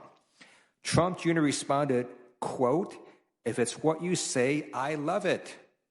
And he, Kushner, and Manafort met with Russian attorney and several other Russian individuals at Trump Tower on June 9, 2016. I'm going to read that sentence again. Trump Jr. responded, if it's what you say, I love it. And he, Kushner, and Manafort met with the Russian attorney and several other Russian individuals at Trump Tower on June 9, 2016. At the meeting, the Russian attorney claimed that funds derived from illegal activities in Russia were provided to Hillary Clinton and other Democrats, and the Russian attorney then spoke about the Magnitsky Act, a 2012 U.S. statute that imposed financial and travel sanctions on Russian officials and that had resulted in a retaliatory ban in Russia on U.S. adoptions of Russian children. According to written answers submitted by the president in response to questions from this office, the president had no recollection of learning of the meeting or the email sending up at the time the meeting occurred or at any other time before the election. The Trump campaign had previously received a document request from SSCI that called for the production of various information, including a list and a description of all meetings between any individual affiliated with the Trump campaign and any individual formally or informally affiliated with the Russian government or Russian business interests, which took place between June 16, 2015 and 12 p.m. on January 20, 2017, and associated records. Trump Organization attorneys became aware of the June 9th meeting no later than the first week of June 2017 when they began interviewing the meeting participants, and the Trump Organization attorneys provided the email setting up meeting to President's personal counsel. Mark Corallo, who had been hired as spokesman for the President's personal legal team, recalled that he learned about the June 9th meeting about June 21st or June 22nd, 2017. Previous recalled learning about the June 9th meeting from Fox News host Sean Hannity in late June 17. Priebus notified one of the President's personal attorneys who told Priebus he was already working on it. And by late June, several advisors recalled receiving media inquiries that could relate to June 9th meeting. The president directs communication staff not to publicly disclose information about the June 9th meeting. Communication advisors Hope Hicks and Josh Rafael recalled discussions with Jared Kushner and Ivanka Trump that emails were damaging and would inevitably be leaked. Hicks and Rafael advised that the best strategy was to proactively release the emails to the press. On or about June 22, 2017, Hicks attended a meeting in White House residence with the president, Kushner, and Ivanka Trump. According to Hicks, Kushner said that he wanted to fill the president on something that had been discovered in the documents he was to provide to the congressional committees involving a meeting with him, Manafort, and Trump Jr. Kushner brought a photo documents to the meeting and tried to show them to the president, but the president stopped Kushner and said he did not want to know about it, shutting the conversation down. On June 28, 2017, Hicks viewed the emails at Kushner's attorney's office. She recalled being shocked by the emails because they looked, quote, really bad, unquote. The next day, Hicks spoke privately with the president and mentioned her concern about the emails, which she understood were soon going to be shared with Congress. The president seemed upset because too many people knew about the emails, and he told Hicks that just one lawyer should deal with the matter. The president indicated that he did not think the emails would leak, but said they would leak if everyone had access to them. Later that day, Hicks, Kushner, and Ivanka Trump went together to talk to the president. Hicks recalled that Kushner told the president the June 9th meeting was not a big deal, it was about Russian adoption, but that emails existed sitting at the meeting. Hicks said she wanted to get in front of the story and have Trump Jr. release the emails as part of an interview with softball questions. The president said he did not want to know about it and they should not go to the press. Hicks warned the president that the emails were, quote, really bad, unquote, and that the story would be massive when it broke, but the president was insistent that he did not want to talk about it and said he did not want details. Hicks recalled that the president asked Kushner when his document production was due. Kushner responded that it would be a couple weeks, and the president said, then leave it alone. Hicks also recalled that the president said Kushner's attorney should give the emails to whomever he needed to give them to, but the president did not think they would be leaked to the press. Rafael later heard from Hicks that the president had directed the group not to be proactive in disclosing emails because the president believed they would not leak. The president directs Trump Jr.'s response to press inquiries about the June 9th meeting. The following week, the president departed on an overseas trip to the G20 summit in Hamburg, Germany, accompanied by Hicks, Rafael, Kushner, Ivanka Trump, among others. On July 7, 2017, while the president was overseas, Hicks and Rafael learned that the New York Times was working on a story about the June 9th meeting. The next day, Hicks told the president about the story and he directed her not to comment. Hicks thought the president's reaction was odd because he usually considered not responding to the press to be the ultimate sin. Later that day, Hicks and the president again spoke about the story. Hicks recalled that the president asked her what the meeting had been about, and she said that she had been told the meeting was about Russia adoption. The president responded, then just say that. On the flight home from the G20 in July 8, 2017, Hicks obtained a draft statement about the meeting to be released by Trump Jr. and brought it to the president. The draft statement began with a reference to information that was offered by the Russians in setting up the meeting. I was asked to have a meeting by an acquaintance I knew from the 2013 Miss Universe pageant with an individual who I thought might have information helpful to the campaign. Hicks again wanted to disclose the entire story, but the president directed that the statement not be issued because he said too much. The president told Hicks to say only that Trump Jr. took a brief meeting and it was about Russian adoption. After speaking with the president, Hicks texted Trump Jr. a revised statement on the June 9th meeting that read, it was a short meeting. I asked Jared and Paul to stop by. We discussed a program about the adoption of Russian children that was active and popular with American families years ago and was since ended by the Russian government, but it was not a campaign issue. At that time, there was no follow-up. Hicks' text concluded, are you okay with this? Attributed to you. Trump Jr. responded by text message that he wanted to add the word primarily before discussed so that the statement would read, we primarily discussed a program about the adoption of Russian children. Trump Jr. texted that he wanted to change because they started with some Hillary thing, which was BS, and some other nonsense, which we shut down first. Hicks texted back, I think that's right too, but boss man worries and invites a lot of questions. Ultimately defer to you and your attorney on that word because I know it's important. I think the mention of a campaign issue adds something to it in case we have to go further. Trump Jr. responded, if I don't have it in there, it appears as though I'm lying later when they inevitably leak something. Trump Jr.'s statement, adding the word primarily and making other minor additions, was then provided in the New York Times. The full statement provided Times stated,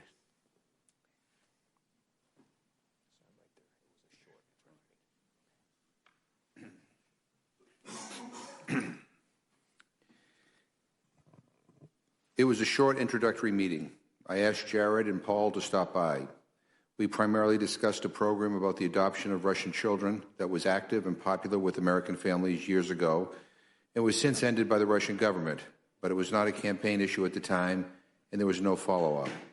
I was asked to attend the meeting by an acquaintance, but was not told the name of the person I would be meeting with beforehand.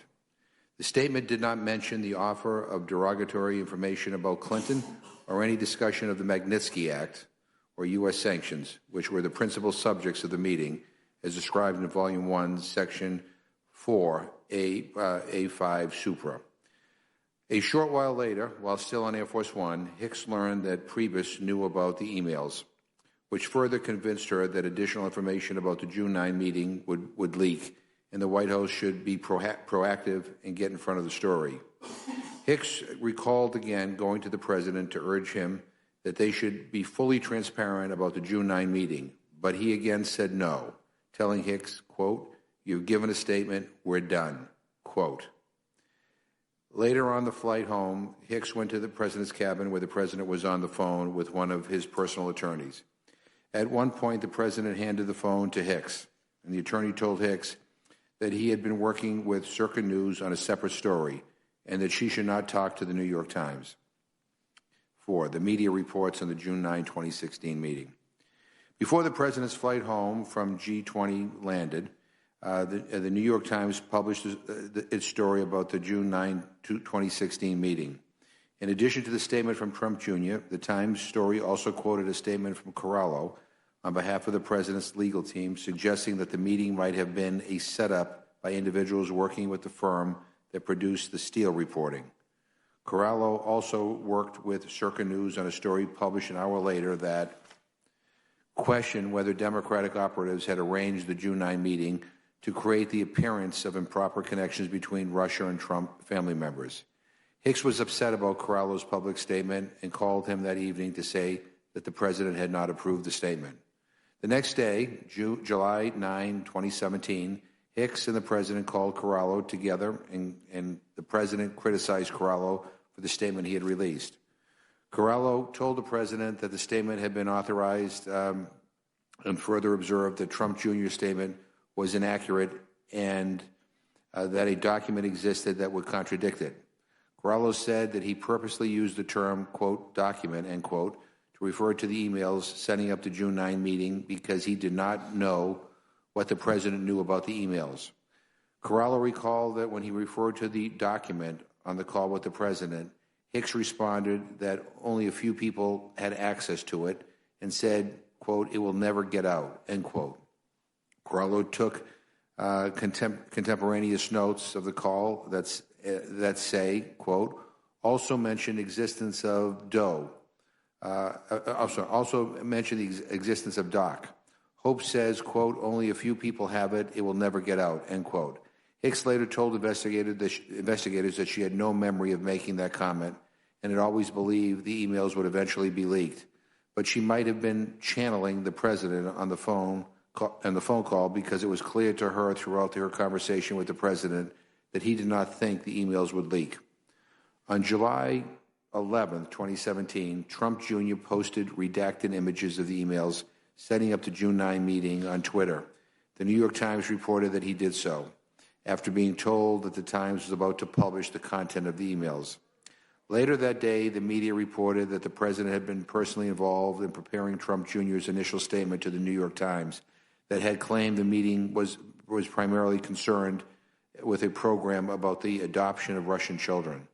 Over the next several days, the president's personal counsel repeatedly and inaccurately denied that the president played any role in drafting Trump Jr.'s statement. After consulting with the president on the issue, White House Press Secretary Sarah Stevens told the media that the president, quote, certainly didn't dictate, end quote, the statement, but that, quote, he weighed in, offered suggestions like any father would do, end quote. Several months later, the president's personal counsel stated in a private communication to the special counsel's office that, quote, the president dictated a short but accurate response to the New York Times article on behalf of his son, Donald Trump Jr., end quote. The president later told the press that it was irrelevant whether he dictated the statement and said, it's a statement to the New York Times. This is not a statement to a high tribunal of judges. On July 12, 2017, the special counsel's office there's a redaction, Trump Jr., another redaction, related to the June 9 meeting and those who attended the June 9 meeting. On July 19, 2017, the president had his follow-up meeting with Lewandowski and then met with reporters for the New York Times. In addition to criticizing Sessions in his Times interview, the president addressed the June 9, 2016 meeting and said that he didn't know anything about the meeting at the time.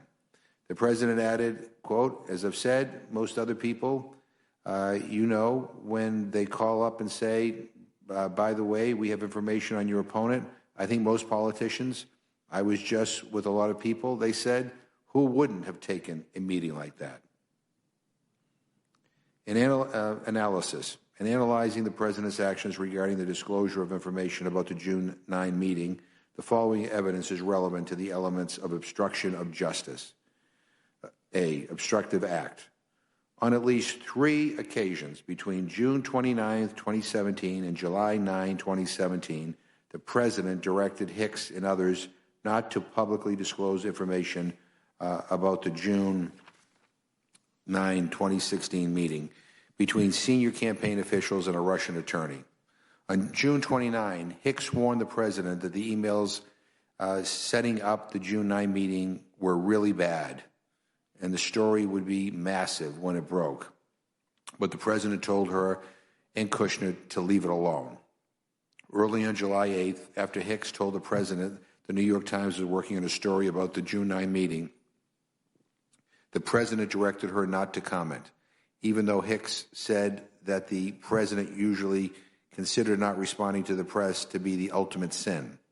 Later that day, the president rejected Trump Jr.'s draft statement that would have acknowledged the meeting was with an individual who I was told might have information helpful to the campaign. The president then dictated a statement to Hicks that said that the meeting was about Russian adoption, which the president had twice been told was discussed at the meeting. The statement dictated by the president did not mention the offer of derogatory information about Clinton. Each of these efforts by the president involved his communications team and was directed at the press. They would amount to obstructive acts only if the president, by taking these actions, sought to withhold information from or mislead congressional investigators or the special counsel. On May 17, 2017, the president's campaign received a document request from SSCI that clearly covered the June 9 meeting and underlying emails, and those documents also plainly would have been relevant to the special counsel's investigation. But the evidence does not establish that the president took steps to prevent the emails or other information about the June 9 meeting from being provided to Congress or the special counsel. The series of discussions in which the president sought to limit access to the emails and prevent their public release occurred in the context of a developing press strategy. The only evidence we have of the president discussing the production of documents to Congress or the special counsel is the conversation on June 29, 2017, when Hicks recalled the president acknowledging that Kushner's attorney should provide emails related to the June 9 meeting to whomever he needed and to give them to. We do not have evidence of what the president discussed with his own lawyers at the time. B, nexus to an official proceeding. As described above, by the time of the president's attempts to prevent the public release of the emails regarding the June 9 meeting, the existence of a grand jury investigation supervised by the special counsel was public knowledge, and the president had been told that the emails were responsive to congressional inquiries. To satisfy nexus requirements, however, it would be necessary to show that preventing the release of the emails to the public would have the natural and probable effect of impeding the grand jury proceeding or congressional inquiries. As noted above, the evidence does not establish that the president sought to prevent disclosure of the emails in those official proceedings. C, intent. The evidence establishes that the president's substantial involvement in the communication strategy related to information about his campaign's connections to Russia and his desire to minimize public disclosures about their connections. The president became aware of the emails no later than June 29, 2017, when he discussed them with Hicks and Kushner, and he could have been aware of them as early as June 2, 2017, when lawyers for the Trump Organization began interviewing witnesses who participated in the June 9 meeting. The President thereafter repeatedly rejected the advice of Hicks and other staffers to publicly release information about the June 9 meeting. The President expressed concern that multiple people had access to the emails and instructed Hicks that only one lawyer should deal with the matter. And the President dictated a statement to be released by Trump Jr. in response to the first press accounts of the June 9 meeting that said the meeting was about adoption. But as described above, the evidence does not establish that the President intended to prevent the Special Counsel's Office or Congress from obtaining the emails setting up the June 9 meeting or other information about that meeting. The statement recorded by Corallo that the emails, quote, will never get out, end quote, can be explained as reflecting a belief that the emails would not be made public if the President's press strategy were followed, even if the emails were provided to Congress and the Special Counsel. H, the President's further efforts to have the Attorney General take over the investigation. From summer of 2017 through 2018, the President attempted to have Attorney General Sessions reverse his recusal, take control of the Special Counsel's investigation, and order an investigation of Hillary Clinton. Evidence. President again seeks to have Sessions reverse his recusal. After returning Sessions' resignation letter at the end of May 2017, but before the President's July 19, 2017 New York Times interview in which he publicly criticized Sessions for recusing from the Russia investigation, the President took additional steps to have Sessions reverse his recusal. In particular, at some point after the May 17, 2017 appointment of the Special Counsel himself, according to Sessions, the President asked him to reverse his recusal so that Sessions could direct the Department of Justice to investigate and prosecute Hillary Clinton. And the gist of the conversation was that the President wanted Sessions to unrecuse from all of it, including the Special Counsel's Russia investigation. Sessions listened but did not respond, and he did not reverse his recusal or order the investigation of Clinton. In early July 2017, the President asked Staff Secretary Rob Porter what he thought of the Associate Attorney General Rachel Brand. Porter recalled that the President asked him if Brand was good, tough, and, quote, on the team, end quote. The President also asked if Porter thought Brand was interested in being responsible for the Special Counsel's investigation and whether she would want to be the Attorney General one day. Because Porter knew Brand, the President asked him to sound her out about taking responsibility for the investigation and being Attorney General. Contemporaneous notes taken by Porter show that the President told Porter to, quote, keep in touch with your friend, end quote, in reference to Brand. Later, the President asked Porter a few times in passing whether he had spoken to Brand, but Porter did not reach out to her because he was uncomfortable with the task. In asking him to reach out to Brand, Porter understood the President to want to find someone to end the Russia investigation or fire the Special Counsel, although the President never said so explicitly. Porter did not contact Brand because he was sensitive to the implications of that action, and he did not want to be involved in the chain of events associated with an effort to end the investigation or fire the Special Counsel.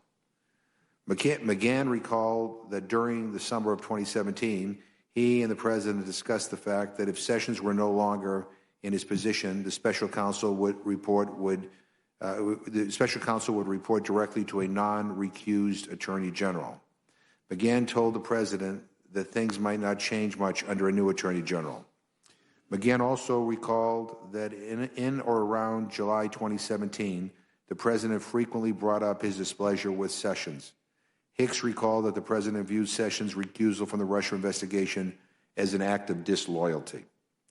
In addition to criticizing Sessions' recusal, the President raised other concerns about Sessions and his job performance with McGahn and with Hicks. 2, additional efforts to have Sessions unrecused or direct investigations covered by his recusal.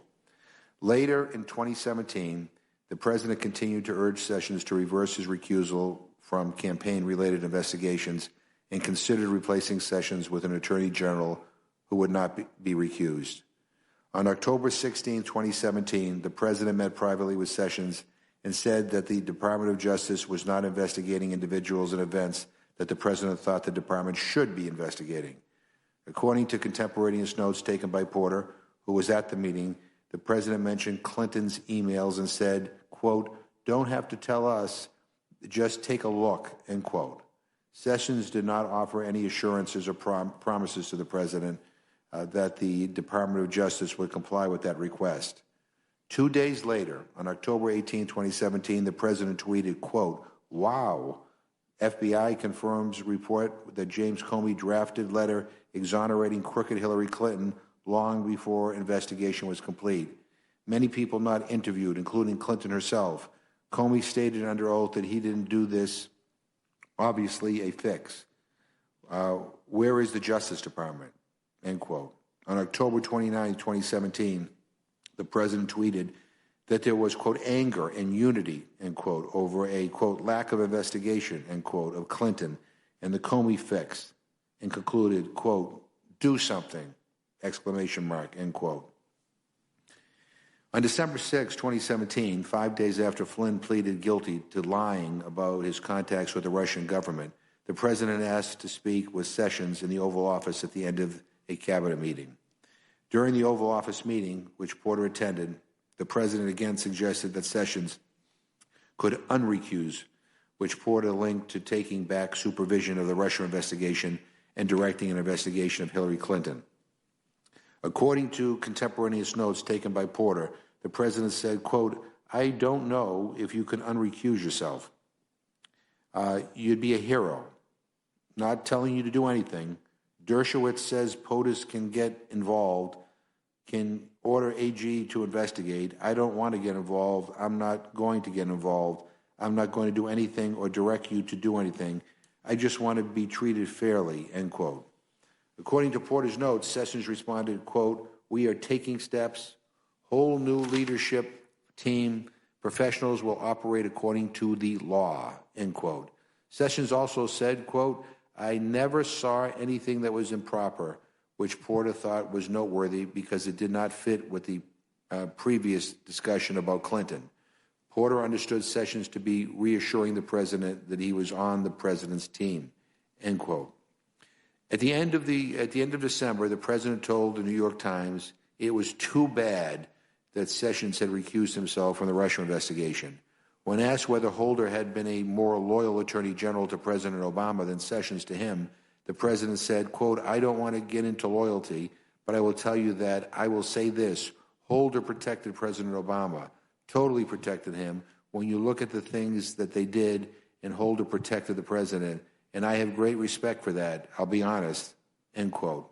Later in January, the president brought up the idea of replacing Sessions and told Porter that he wanted to, quote, "clean house," end quote, at the Department of Justice. In a meeting at the White House residence, that Porter attended on January 27, 2018, Porter recalled that the president talked about the great attorneys he had in the past with successful win records, such as Roy Cohn and Jay Goldberg, and said that one of his biggest failings as president was that he had not surrounded himself with good attorneys, citing Sessions as an example. The president raised Sessions' recusal and brought up and criticized the special counsel's investigation. Over the next several months, the president continued to criticize Sessions in tweets and media interviews, and on several occasions appeared to publicly encourage him to take action in the Russia investigation despite his recusal. On June 5th, 2018, for example, the president tweeted, quote, "The Russian witch hunt hoax continues, all because Jeff Sessions didn't tell me he was going to recuse himself. I would have quickly picked someone else. So much time and money wasted, so many lives ruined, and Sessions knew better than most that there was no collusion," exclamation point, end quote. On August 1, 2018, the president tweeted that, quote, "The Attorney General Jeff Sessions should stop this rigged witch hunt right now," end quote. On August 23, 2018, the president publicly criticized Sessions in a press interview and suggested that prosecutions at the Department of Justice were politically motivated because Paul Manafort had been prosecuted, but Democrats had not.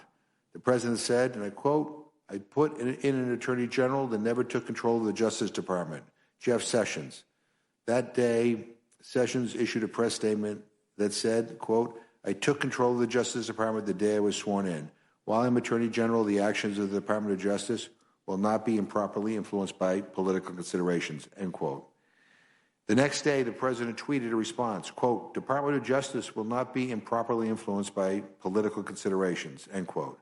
Jeff, this is great, what everyone wants, so look into all of the corruption on the other side, including deleted emails, Comey lies and leaks, Mueller conflicts, McCabe's, Strzok, Page, OHR, Pfizer abuse, Christopher Steele and his phony corrupt dossier, and the Clinton Foundation, illegal surveillance of Trump campaign, Russian collusion by Dems, and so much more. Open up the papers and documents without redaction. Come on, Jeff, you can do it. The country is waiting. Exclamation point, end quote. On November 7, 2018, the day after the midterm elections, the president replaced Sessions with Sessions' chief of staff as acting attorney general. Analysis. In analyzing the president's efforts to have Sessions unrecuse himself and regain control of the Russia investigation, the following considerations and evidence are relevant to the elements of obstruction of justice. A, obtrusive act. To determine if the president's effort to have Attorney General recuse himself could qualify as an obstructive act, it would be necessary to assess evidence on whether those actions would naturally impede the Russia investigation. That inquiry would take into account the supervisory role that the Attorney General, if unrecused, would play in the Russia investigation. It would also have to take into account that the Attorney General's recusal covered other campaign-related matters. The inquiry would not turn on what Attorney General Sessions would actually do if unrecused, but on whether the efforts to reverse his recusal would naturally have had the effect of impeding the Russia investigation. On multiple occasions in 2017, the president spoke with Sessions about reversing his recusal so that he could take over the Russia investigation and begin an investigation and prosecution of Hillary Clinton. For example, in early summer 2017, Sessions recalled the president asking him to unrecuse, but Sessions did not take it as a directive. When the president raised the issue again in December 2017, the president said, as recorded by Porter, quote, "Not telling you anything to do anything. I'm not going to get involved. I'm not going to do anything or direct you to do anything. I just want to be treated fairly," end quote. The duration of the president's efforts, which spanned from March 2017 to August 2018, and the fact that the president repeatedly criticized Sessions in public and in private for failing to tell the president that he would have to recuse, is relevant to assessing whether the president's efforts to have Sessions unrecused could qualify as obstructive acts. Nexus to an official proceeding. As described above, by mid-June 2017, the existence of a grand jury investigation supervised by the special counsel was public knowledge. In addition, in July 2017, a different grand jury supervised by the special counsel was impaneled in the District of Columbia, and the press reported on the existence of this grand jury in early August 2017. Whether the conduct towards the Attorney General would have a foreseeable impact on those proceedings turns on much of the same evidence discussed above with respect to the obstructive act element. Intent. There is evidence that at least one purpose of the president's conduct towards Sessions was to have Sessions assume control over the Russia investigation and supervise it in a way that would restrict its scope. By the summer of 2017, the president was aware that the special counsel was investigating him personally for obstruction of justice. And in the wake of the disclosure of emails about the June 9 meeting between Russians and senior members of the campaign, see Volume 2, Section 2G Supra, it was evident that the investigation into the campaign now included the president's son, son-in-law, and former campaign manager. The president had previously and unsuccessfully sought to have Sessions publicly announce that the special counsel's investigation would be confined to future election interference. Yet Sessions remained recused. In December 2017, shortly after Flynn pleaded guilty, the president spoke to Sessions in the Oval Office with only Porter present and told Sessions that he would be a hero if he unrecused. Porter linked that request to the president's desire that Sessions take back supervision of the Russia investigation and direct an investigation of Hillary Clinton. The president said in that meeting that he, quote, just wanted to be treated fairly, end quote, which could reflect his perception that it was unfair that he was being investigated while Hillary Clinton was not. But a principal effect of that act would be to restore supervision of the Russia investigation to the Attorney General, a position that the president frequently suggested should be occupied by someone like Eric Holder and Bobby Kennedy, who the president described as protecting their president. A reasonable inference from those statements and the president's actions is that the president believed that an unrecused attorney general would play a proactive role and could shield the president from ongoing Russia investigation. The president orders McGahn to deny that the president tried to fire special counsel. In late January 2018, the media reported that in June 2017, the president had ordered McGahn to have the special counsel fired based on purported conflicts of interest, but McGahn had refused, saying that he would quit instead. After the story broke, the president, through his personal counsel and 2 aides, sought to have McGahn deny that he had been directed to remove the special counsel. Each time he was approached, McGahn responded that he would not refute the press accounts because they were accurate in reporting on the president's effort to have the special counsel removed. The president later personally met with McGahn in the Oval Office with only the chief of staff present and tried to get McGahn to say that the president never ordered him to fire the special counsel. McGahn refused and insisted his memory of the president's direction to remove the special counsel was accurate. In that same meeting, the president challenged McGahn for taking notes of his discussions with the president and asked why he had told the special counsel investigators that he had been directed to have the special counsel removed. Evidence.